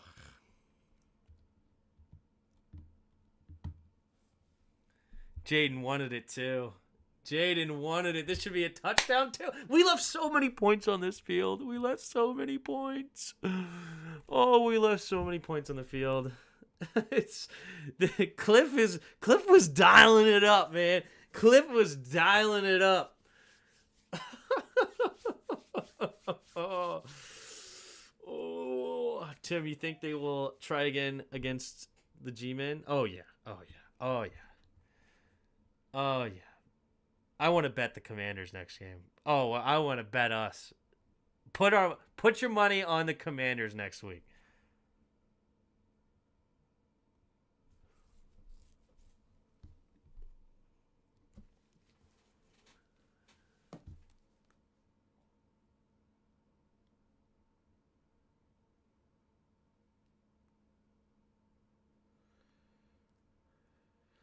Ooh. All the coked up nights Cliff has picked up. But you know what? Actually, I'm not even kidding. I'm actually glad nothing worked on this drive because we needed to see this missed field goal to know that we needed to cut Cade York. Okay, we needed to see this. This was a must for the rest of the season. This was a must. And I'm glad we cut him.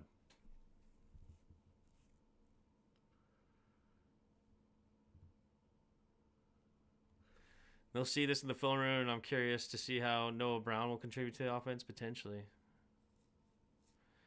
We'll really need Brown for week 3. For whatever reason, he always cooks the Bengals. Yeah. He's slow. He's so slow, he's fast. Who's that? Oh, Danny Dimes? Yeah. He's straight line speed. He has no wiggle or like jukes or anything, but he actually is pretty fast straight line.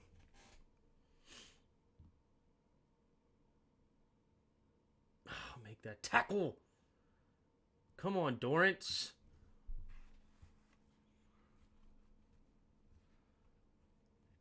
I feel like we should destroy the Giants after watching this. Is it just me? It's stuff that, I mean, hold on. I shouldn't say that because it'll depend on Jaden. This is going to be a very interesting game for Jaden, right? You watch this film and you see that you missed a lot. You go through a week of practice, understanding the offense better. Do you start to trust it? I'm predicting either Jaden will have 3 touchdowns or 3 picks. Okay? He's going to sling it this game. He's going to throw it. So he's either going to have 3 touchdowns or 3 picks, maybe both. Okay? So I think after watching this film, he will throw the ball more next week. Will it turn to touchdowns or will it turn to interceptions? The rookie situation, it will be interesting to see. But if he throws 3 picks, that's fine. I hope that they're telling him, like, it's okay. You're our guy. We believe in you.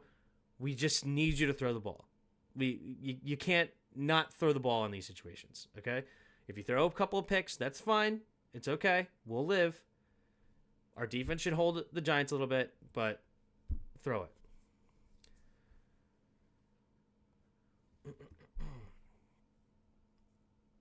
Just stay healthy and learn, yeah. This is fun. It's been a while since watching football was fun. Yep. Godwin in motion, handoff to the left side. Oh, fudge nuggets. They started to get on us in the second half a little bit.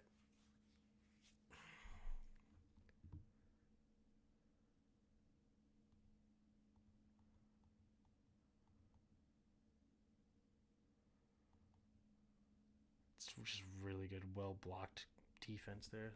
Our offensive line, well blocked. But he was fun. Taylor was fun at times. He was frustrating at other times, but he was fun. Man in motion. Play action pressure.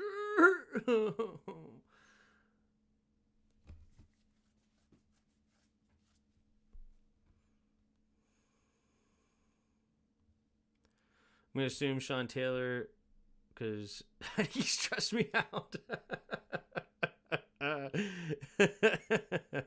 Dude, I see why I didn't make more moves for bigger name wide receivers now, though. Yeah, exactly. I was saying we don't. I was anti trading for a receiver for a while.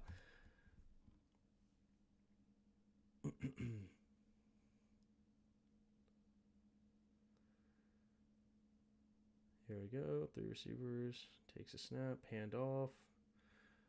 Ricard White up the middle. Good run defense that time. Fortunately, this is a touchdown drive.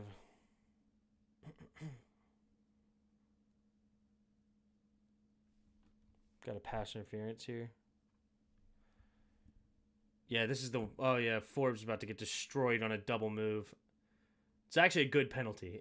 If you're going to get destroyed on a double move like that, or whatever... It actually wasn't even a double move. It's just... He just reached out and grabbed him. He's so bad.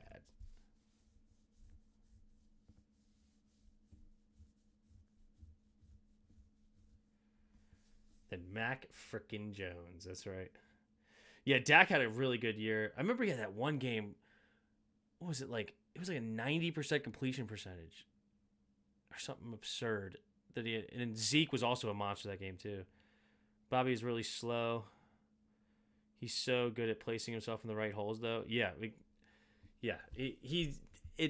reminds me of my tennis coach. I played tennis in college, and my tennis coach could barely move. Like, he had a limp, and I wasn't any good. I just walked onto the tennis team. But even our best tennis player, he would have him just running ragged because our coach was so good at understanding where you were going to put the ball before you put it there, and then he would just pinpoint you the entire time. Bobby Wagner reminds me of that a little bit, where it's his physical attributes don't even matter as much because he's so high IQ.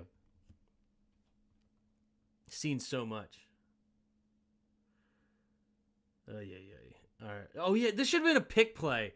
Come on, dude. This should be totally pick play. Mike Evans just runs right into him. Like, what the like, he even reaches out and blocks. What are you looking at, ref? This should have been a freaking penalty. Stupid no call, man. Stupid no call. Like, he literally puts his hands out there and blocks Sanderstill from getting out there to Chris Godwin. Terrible.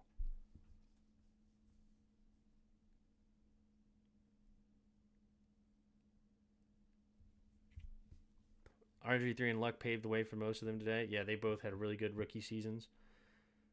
And also, Russell Wilson had a really good rookie season that year. If I remember right.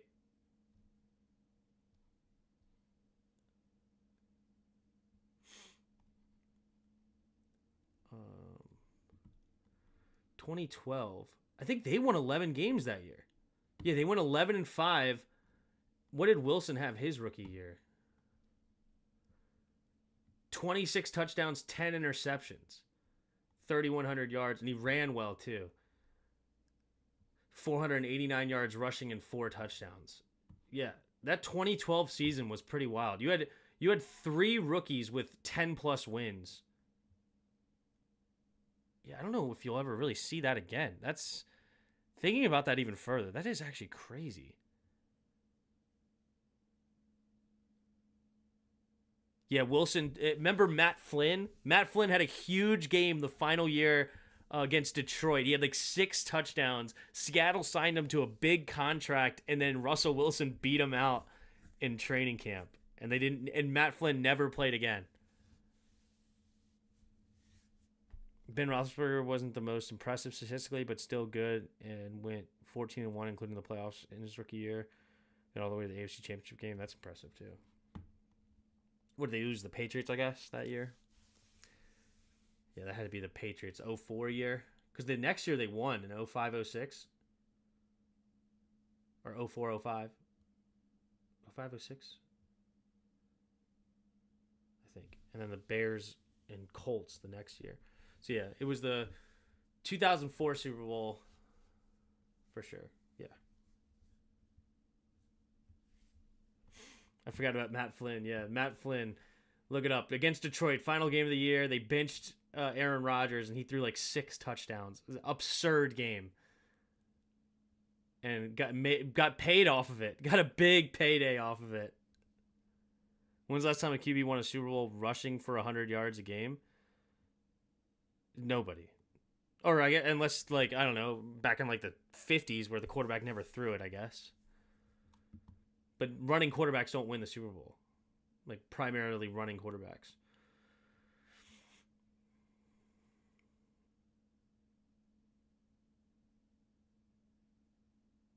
Yep. All right. Here we go. Jaden Daniels. Just missed that one.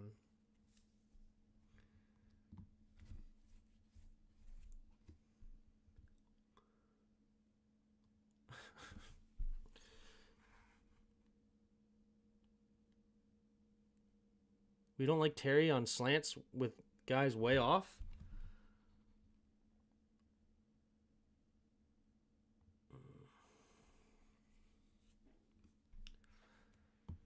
Terry needs more balls, man. Come on, dudes. Jaden just missed Terry all over the place.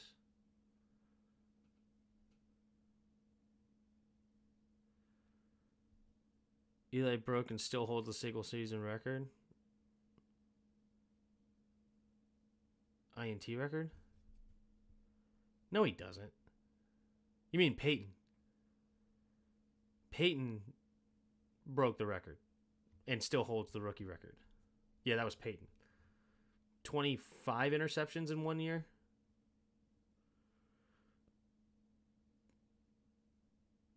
Dude, this was freaking pass interference, bro. We didn't get a freaking couple of calls, dude. That sucks. This is pass interference. Like, he's grabbing the crap out of him to stay on him.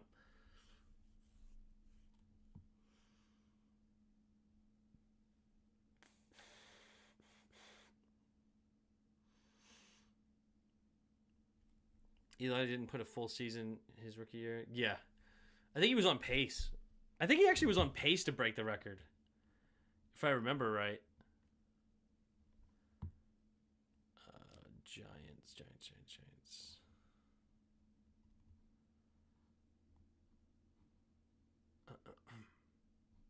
Eli Manning. I think he was on pace.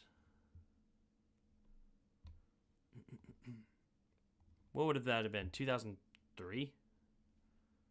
Nope, not 3. 4?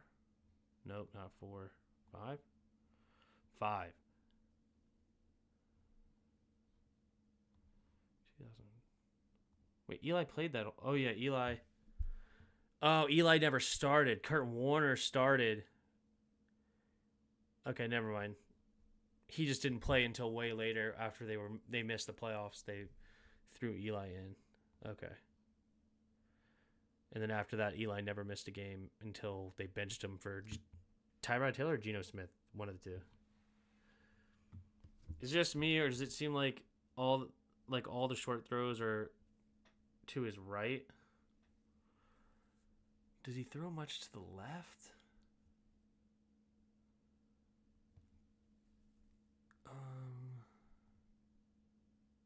I mean, he didn't throw to receivers like all game. He was on pace. I watched an interview with Peyton, and he said that Eli would have broken the record if he played the full season. Yeah. Peyton also is a jokester. So he may have just been pulling Eli's legs, but anyway, all right. We lose. Tim, do we win this week? I think so. I think we win. Or we get crushed again. Because, as I said, Jaden will have 3 touchdowns or 3 interceptions. One or the other. Maybe both. Great defense. Noah. Good job, Noah. We do force a 3 out here. That's nice.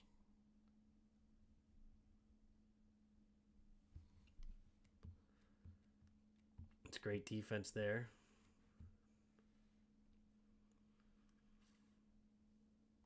I believe it's all going to be better. Good.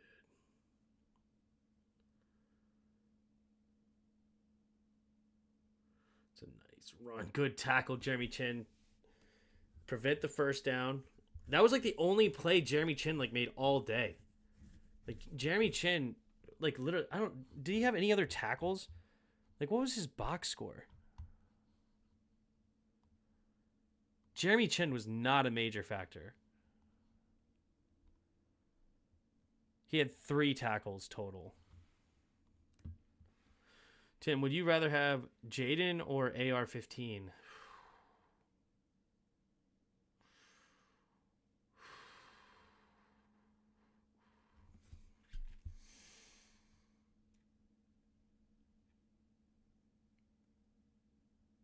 If I had to pick, probably AR-15.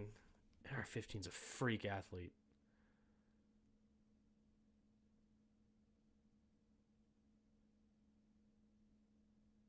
I think AR-15. I think. But we'll see. Jaden's only played 1 game. Jaden might end up being a better passer. And if Jaden's a better passer, then I would rather take Jaden. But AR-15's good. There's finally getting a sack on him. Jaden, it's not even close. There. Yeah, I mean, like, clearly Anthony Richardson did not have the throwing prowess that Jaden had coming out, at least. But that guy is a freak, dude. He's got a cannon of an arm. Dude could throw 1.5 miles.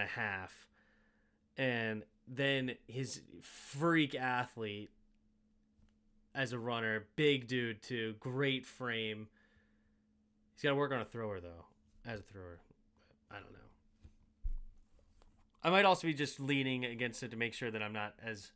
It might be an anti-bias thing that I'm going to pick against us. But I had to think about it. Because it's not an easy one way or the other.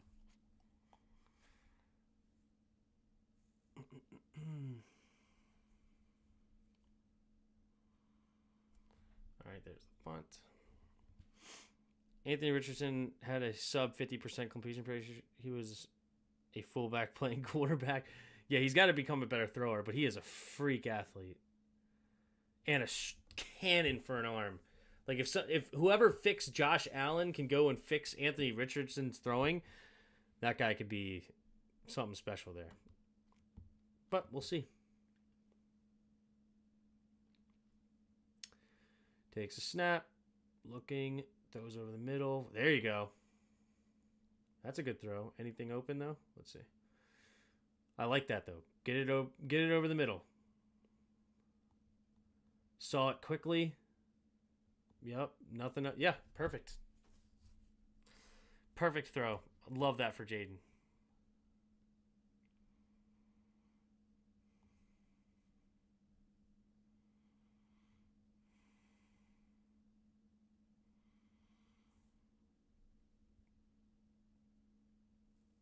he would bounce passes on screens. That would be Dayball. Was Dayball the one that actually fixed him, though? I know he was the OC, but he said he went and like worked on his throwing mechanics. I don't know who he worked with on that. He literally changed his name to distance himself from it. Oh, AR-15 can throw off platform like Mahomes, yeah. Real question is, our franchise will get him to reach his potential. I mean, with this, how this offense was called, he has the tools. Nice, good. That's really good by Jaden. Good, slight hesitation in handing that off slows down the defensive end a little bit more. Slow him down and then allow B-Rob to get moving. Love it. Let him wide open. Just what I'm seeing. Yeah, agreed. Number 2 was wide open as well. Yep. Was Diami wide open?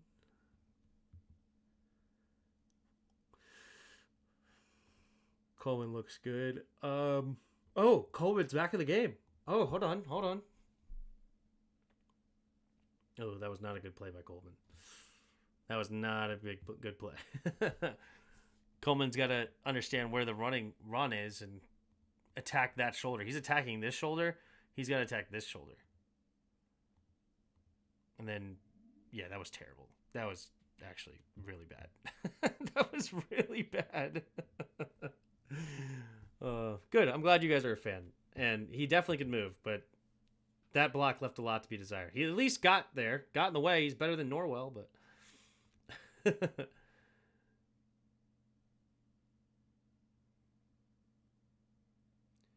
Terry, good old Terry. Finally, just found a way to get the ball in Terry's hands. Just found a way.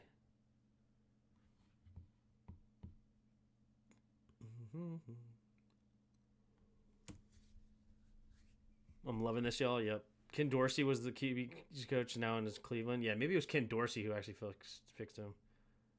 Yeah, he got to his man and hit him. I'll call that a win for his first game. Yeah. True. I'll take it. Nice cutback.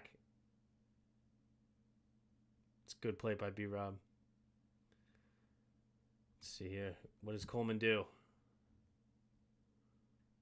Okay. Forces his guy up and around him. Like it. Understanding his assignment. Simple block, but executed. Can you imagine Coleman running if you full speed? Yeah, that's a big boy. Oh, yeah. That's a good block by Coleman. B-Rob! Almost got there. He almost got there. Oh, that's a good block by Coleman. Andrew Wiley, great rep. Oh, Andrew Wiley.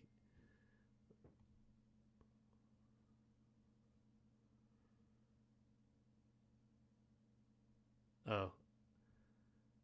From, I guess a different play? What did Andrew Wiley do?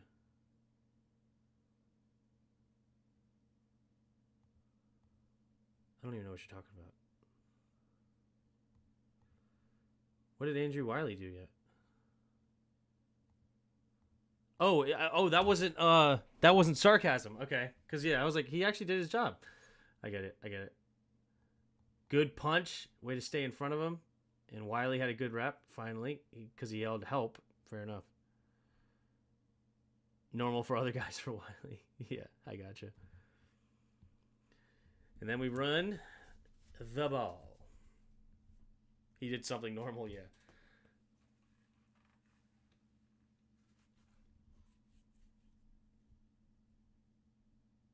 That was actually some speed right there for B-Rob.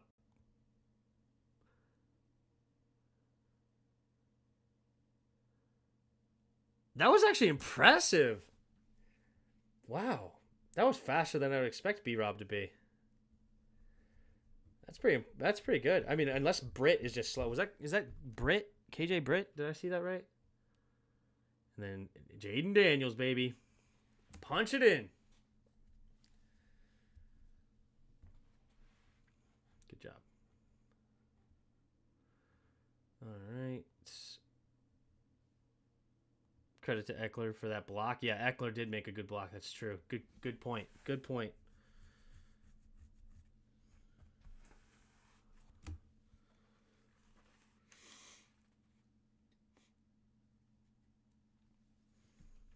Okay. Throw underneath.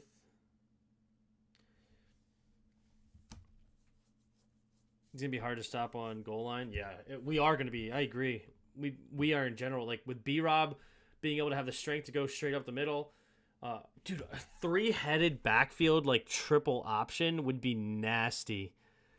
Just imagine B-Rob on one side, Eckler on the other, and JD, where you could run the triple option. Hand off to B-Rob, fake, run, and pitch to Eckler.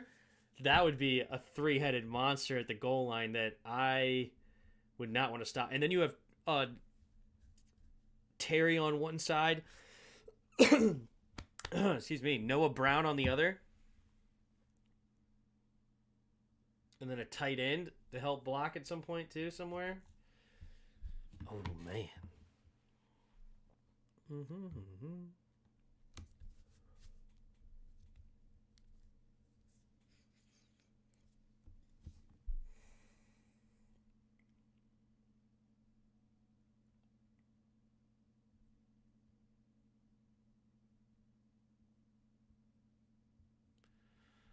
This play, sometimes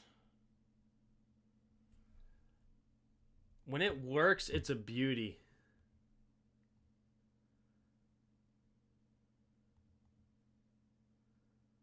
It's an absolute beauty when it works.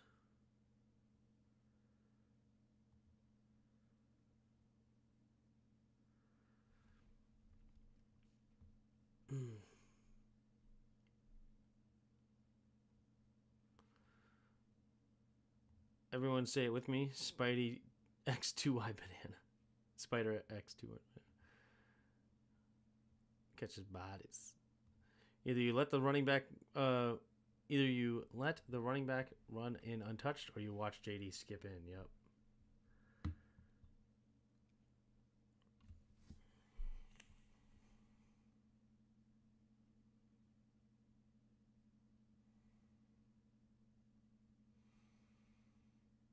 Okay.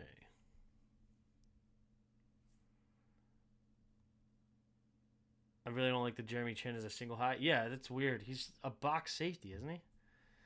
But I mean, you got to throw it in, and you got to mix it in every once in a while. But he shouldn't be a primary single high. But I mean, when you play safety, you got to be able to do that every once in a while. Maybe 2-3 times a game at least. Maybe 5.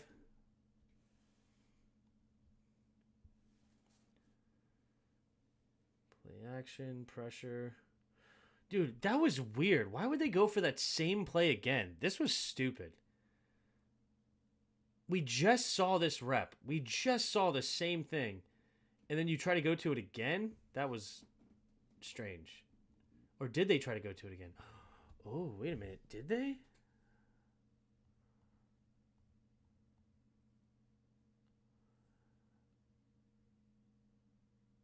Oh. They didn't. Why did he throw that?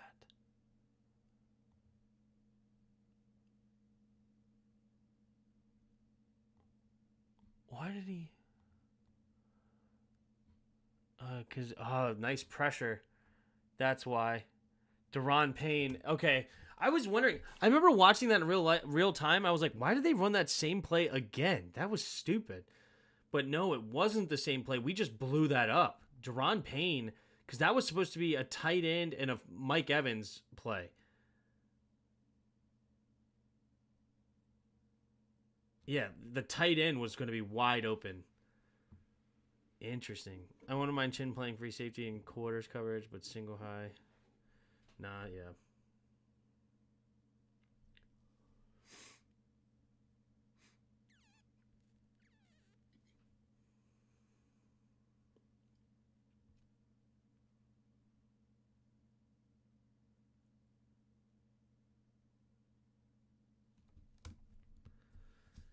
Three receivers to the right.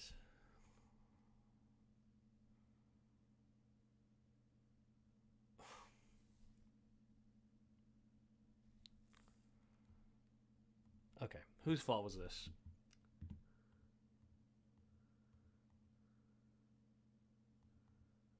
Okay, this is cover 3. Somebody's supposed to be covering deep. Who is it?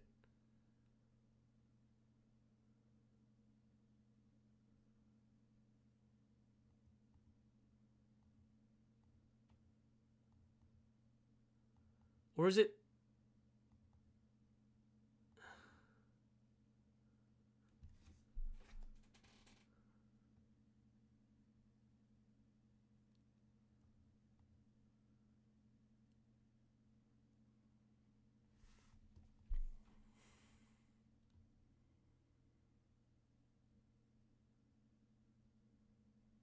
Why cover anyone? I don't know what this is. I don't know.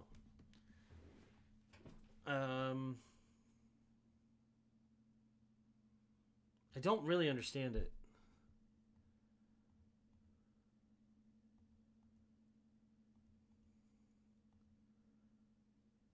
Is this man to man?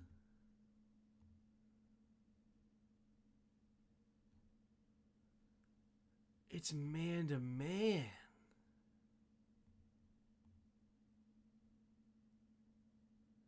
So whose man's who?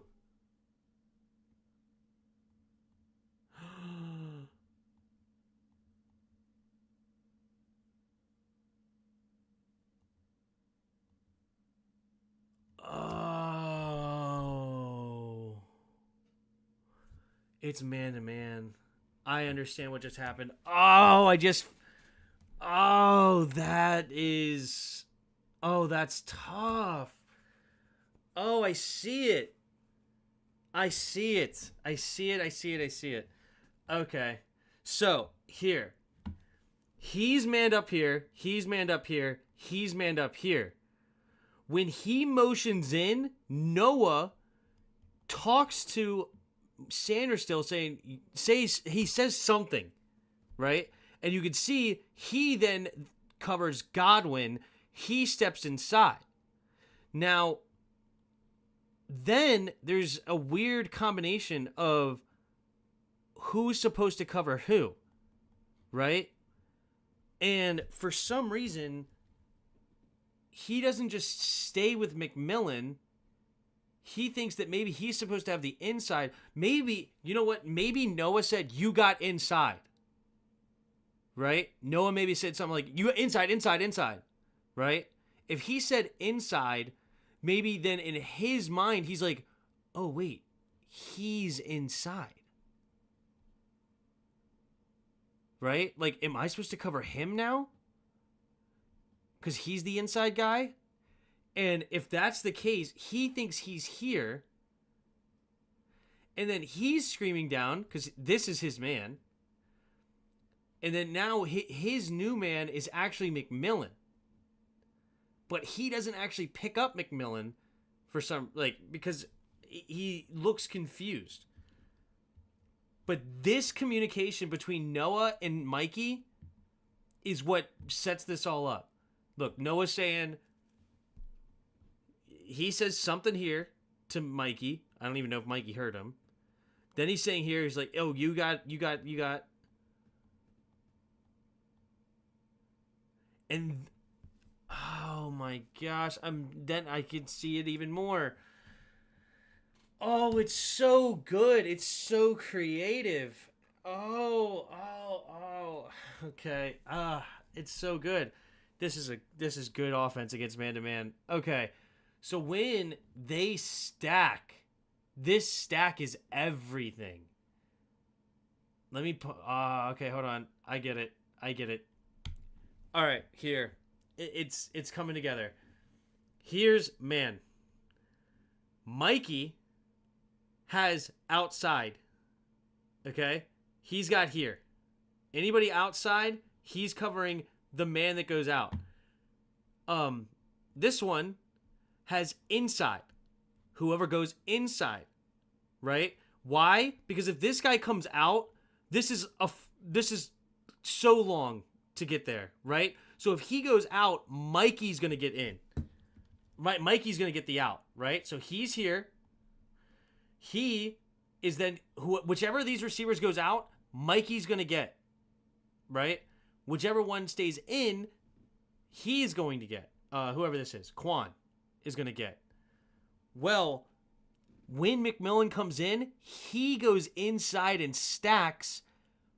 The tight end follows behind him, which then makes Mikey think, oh, he's the outside. He's coming my way. So he stops because he's going to have to then cover this guy, thinking, okay, I'm going to hand off McMillan. But the thing is that he never goes outside. He comes back in. So once Quan sees he's in, he stays in. Well, then Mikey he thinks he's going to cover this outside. He plants his feet. McMillan's off to the races. All right. McMillan's off to the races before Mikey realized, oh, shoot, McMillan is actually the outside guy. Right? See, he's covering here. Then Quan is about to stay here, but when he sees he's inside, he sees Mikey dropping off. He's like, oh, shoot, I got to get it here. And Mikey doesn't get back in time. I don't know what the proper way of how they want to do it. I would say once you make your decision, stay with it. Like if he's covering you, even if he goes inside, stay with him. If after a second of the play, decide who your man is and rock with it. And if you're going to be wrong at 100%. Ends up nobody's covering anybody, and Sandra still gets beat man to man. Even though it's kind of not really man to man, as Peter said, it feels like man on one side and zone on the other. It's a zone match, right? They have the zone, but they're matching up in man to man. So it's the zone match concept there that's miscommunicated, and great throw by Baker. And hey, sometimes it's how the cookie crumbles, and it's a man to man.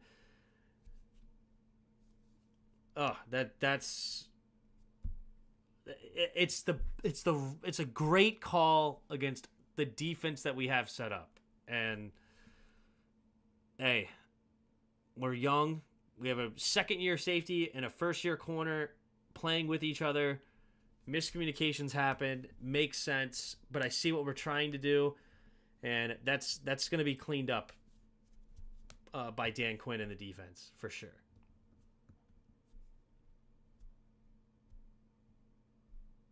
Interesting. That's pretty cool.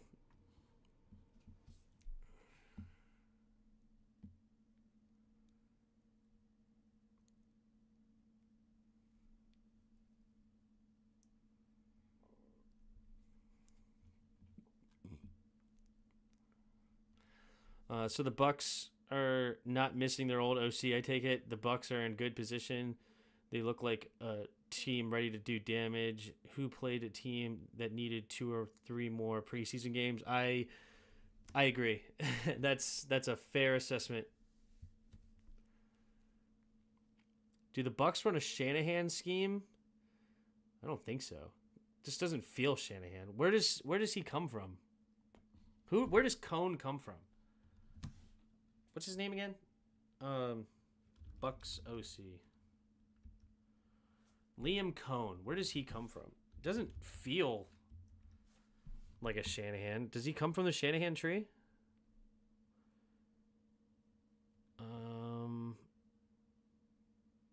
Pass game coordinator. Los Angeles Rams. Okay, so he was with Sean McVay for a couple years. And then offensive coordinator in Kentucky, back to offensive coordinator for the Rams, offensive coordinator and quarterbacks coach for Kentucky. So he comes from the McVay tree. I gotcha. The McVay tree. Gate analysis, man. Thanks, Nathan.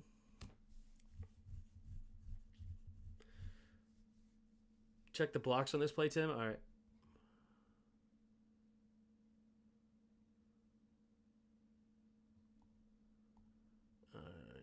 Wait, How far did I go back? I didn't miss anything, right? No, okay, good.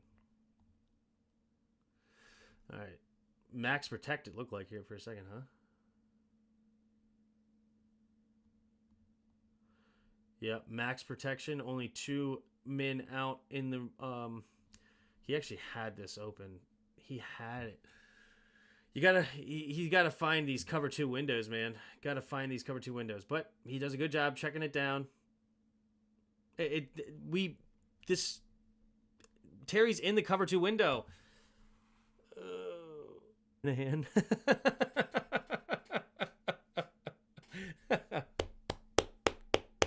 Respect. Evil cut block. Oh, is there a cut block? I missed it. And both routes open, yeah. Diami's not as open. This linebacker kind of makes it tough. He gets back into here. I mean, if he throws it right now, but he really should be throwing this to Terry now. But yeah, if he throws it right now, yeah, this is open too. I mean, the play's there, but he checks it down, and we get a good play out of it.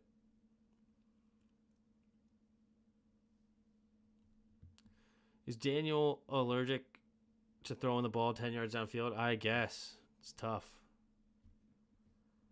McVay comes from the Shanahan tree. He was under Kyle and his dad. Yes, McVay does, but McVay is his own beast. I wouldn't say that McVay is Shanahan. You know what I mean? Like Mike McDaniels feels very Shanahan-esque, right? That like he comes from the Shanahan tree and he feels very Shanahan. McVay, he's a football savant. He'll do all sorts of things. He'll implement all of it. But that's just my takeaway anyway. I mean, I'm not like a master studier of the Shanahan. I mean, of the McVay versus Shanahan of like what the nuanced differences are. But Shanahan is the zone run, play action, get his tight ends involved, gets his fullbacks, like creates those types of mismatches for sure. And I'd have to believe more about Shanahan for sure, because that's when McDonald's was mentored by Chris Forrester. Yeah. You see the mean-spirited cut block at the end? No, why am I keep missing this? At the very end? Oh, I see. From at the very end by Senate.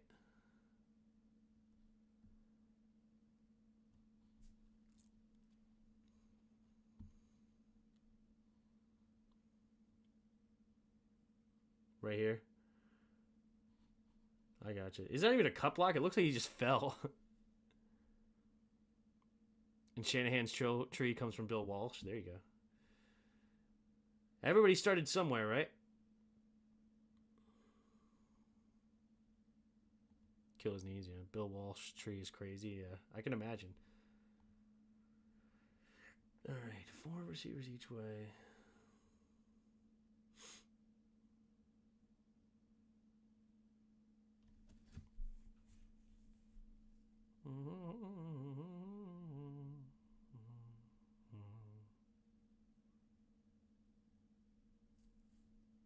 Gene Daniels, he's a heck of a runner, man. That's how I feel about our Red Wings. Like it looks different when I watch. Like, man, Shanahan loves to move those tight ends put those in motion in space, and then pitch right behind them, and get his linemen moving side to side, and create so many lanes for the running backs to run through, and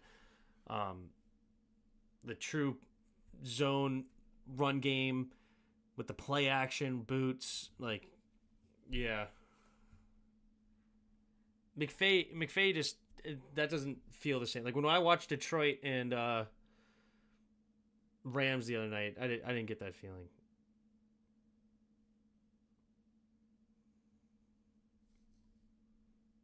It's a flag. You can't do that. Jaden Daniels keeps it. Gets like a gain of 3. Leaping. Avoiding hits. Love to see it.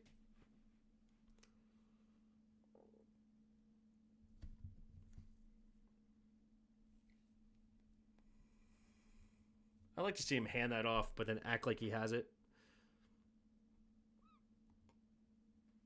And then Walsh came from Brown back in the Bengals. There you go. How far can we go? I'm sure it all starts at Vince Lombardi or something.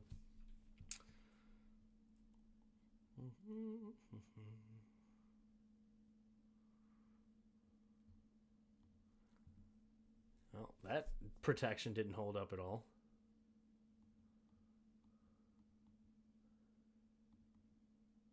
Eckler. What are you doing, Eckler? Dude, he had a couple of nice blocks earlier. Eckler just lets the dude run right by.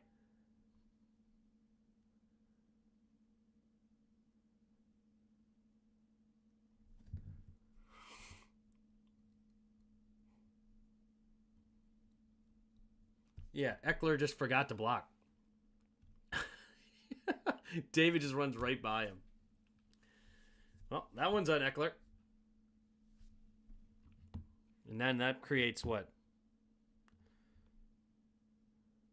Sacked 3rd and 20.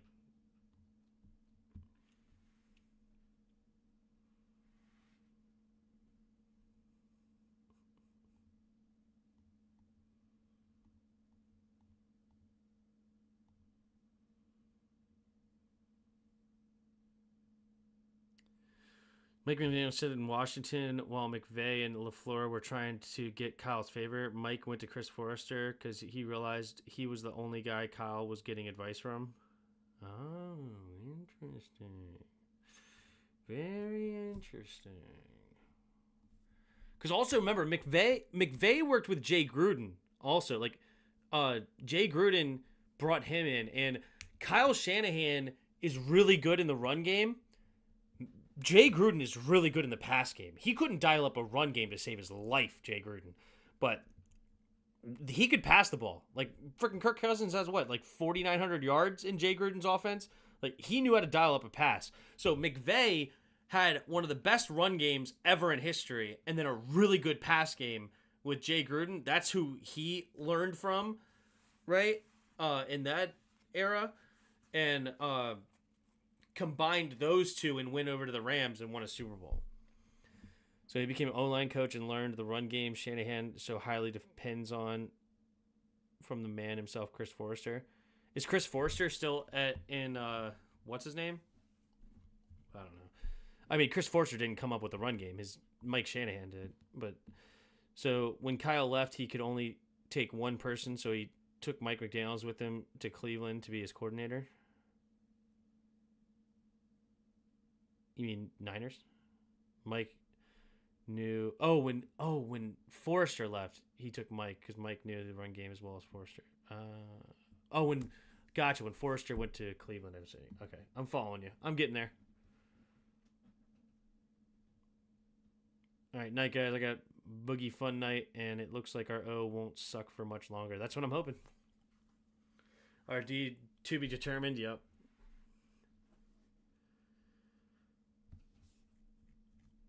There's the punt. So we have 24 more plays before the end of the game.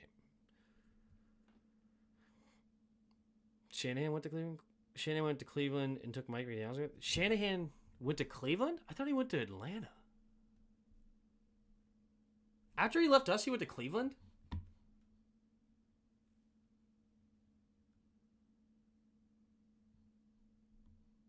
Really?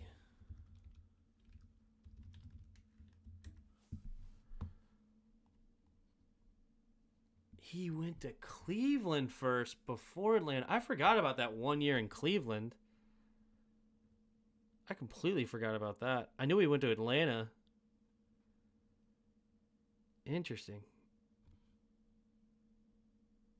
All right, cool. Forgot about that part.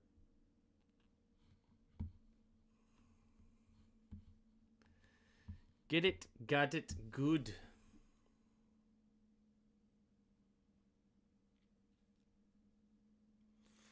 That's right. Then Mike got into alcohol. Gotcha. Then this is where they started just running the ball. We were gassed like crazy, super hot, ran the ball very well. Actually, we had a couple of stuffs.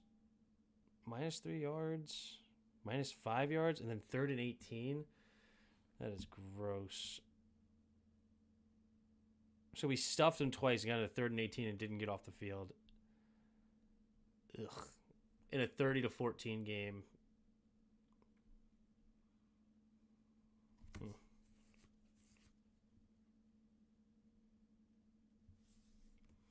Mike said Quinn was a big part in his recovery. Mike is the next closest thing to Kyle. Yeah, I agree. I agree with that. That's why friggin' Miami's run game is so nasty.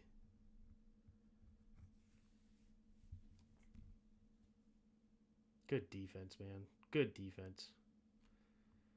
Couple of nice plays here, and then we give up 3rd and 18. Just terrible. Wagner blowing up 2 plays back to back.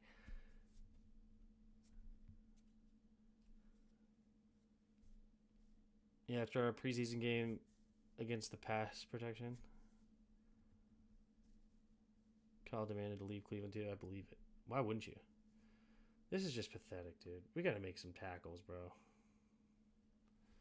So frustrating.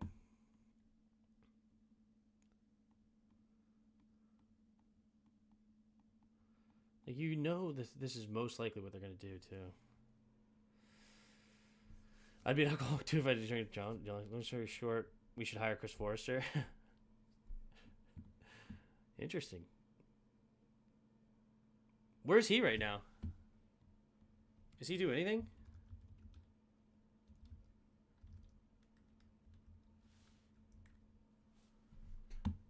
Chris Forrester. He's the run game coordinator, offensive line coach. He's only been there. This will be his 3rd season.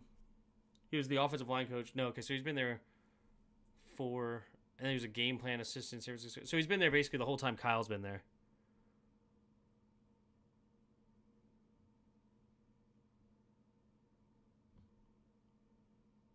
So he's probably not going to leave. Forrester was promoted offensive line coach in 2022 after the Niners offensive run game coordinator Mike McDaniel left to become the head coach of the offense. Forrester became. So it sounds like he doesn't want to be anything other than this. He's 62 years old. He just loves to be an offensive line coach. He's an offensive line coach like his whole career, except for 1 year he was a tight ends coach. He just loves the O-line. Did he play offensive line? Did he even ever play? Interesting. No, he was a graduate assistant in 82. I guess he never actually played. Just loves the O-line.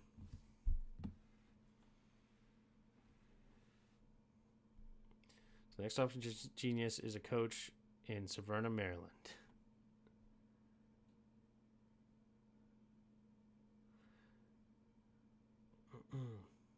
Yeah, they just start running it right down our throats here.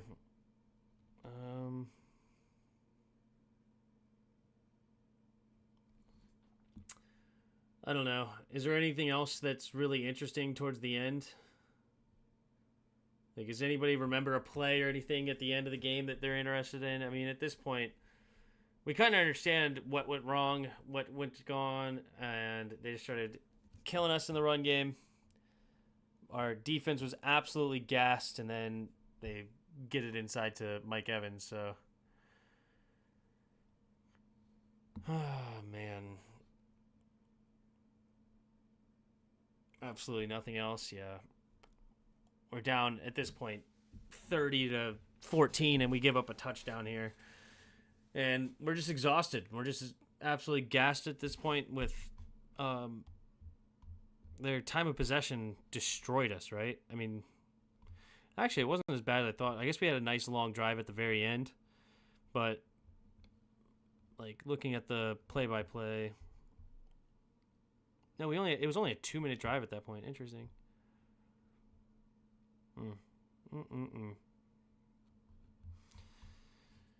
So,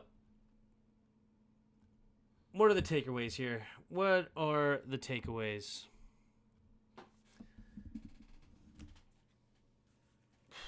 Jaden Daniels needs to let it rip. Okay, there's guys open. There's players open here. There's receivers open.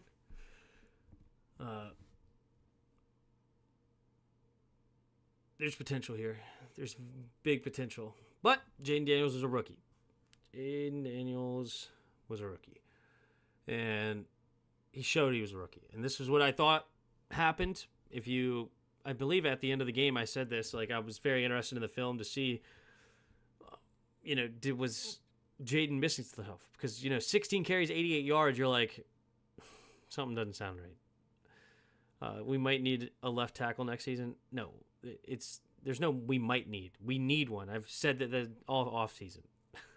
But I know you were hoping, since they were really high on Brandon Coleman, that you were hoping. I think Coleman could be an interesting right tackle. That's been my take on him for a while. Because he's more of a guy that can just more like wall a guy off with like one way or the other, and then Jaden can make adjustments based on which way he walls the other guy off. He's not going to be a guy that shuts down the left side of the line that we really need to protect him. But the stupid heart. The heart blocked the knot. I'm sorry. I hate this. Or actually, can I do it this way? No, it doesn't make any sense. But if I go to the film breakdown, like this stupid heart, because I shrink it down so it's only on one side, and then this heart will block words. So if I have it like right here, and then you text, and then it says not or whatever, it'll block the not. And I didn't even realize that. We might not, but got it. But nonetheless, okay. So you think we may not need a left tackle? All right, good. Coleman left tackle, Lucas right. Yeah, I don't want to see Wiley play again. That's for sure. Also, the defense team needs to finish. We got to tackle better, no doubt. Tampa Bay's offensive coordinator was really good, and Baker Mayfield had an incredible day. And we got to, as Dan Quinn even said it, we got to work on communication in the secondary, and that was obvious for a lot of it. So it's not super shocking that we lost. I mean, this is a team that went to the playoffs last year, manhandled the Eagles. They're well coached, especially defensively. And Jaden has a crazy blitz package. So, but there's things open, dude. And Terry was open a lot. I might even try to go make a trade for Terry because, I think he's gonna get more targets. He should. He should. But.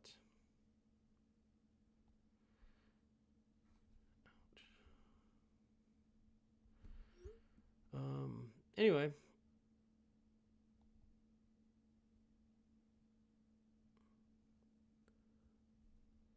Dude, CMC might be out for the year.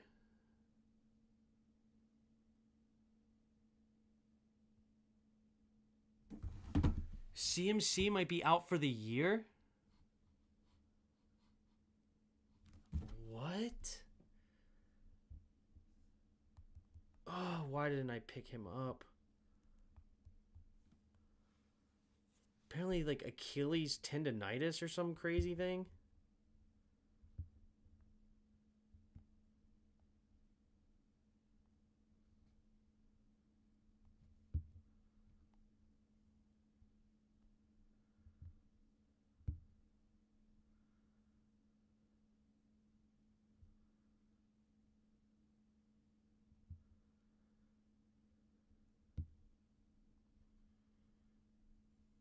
Interesting. I just traded for Mason. Wow. Oh, I wish I picked up Mason. I almost picked him up. He's a free agent in my league. and he's going to be a top waiver pickup, no doubt. But I literally almost picked him up. I thought, dude, if CMC gets hurt, that'd be wild to have his backup. And I literally have Jalen Wright on my bench right now for that exact same reason too, because I'm like, Raheem Mostert and Devon Achane get hurt all the time, and they're both questionable. So Jalen Wright might be a steal at some point too. But wow. Anyway, it's not confirmed that he's out for the year at the moment. Labeled calf Achilles is day-to-day heading into Sunday's game against the Vikings. Though McCaffrey was listed as questionable for week 1 against the Jets. Also, reports prior to the contest suggested that the star tailback wouldn't play before he ended being a surprise inactive. According to blah, blah, blah. With that in week 1, Shanahan noted that Achilles tendonitis rather than the calf strain is the main concern from McCaffrey at this time, so the 49ers will wait and see how the 28-year-old responds to practice activity this week. Wow. Anyway. Well, there you go. That is how the cookie crumbles. Well, appreciate you being here. Thank you guys for watching. And hit the like button.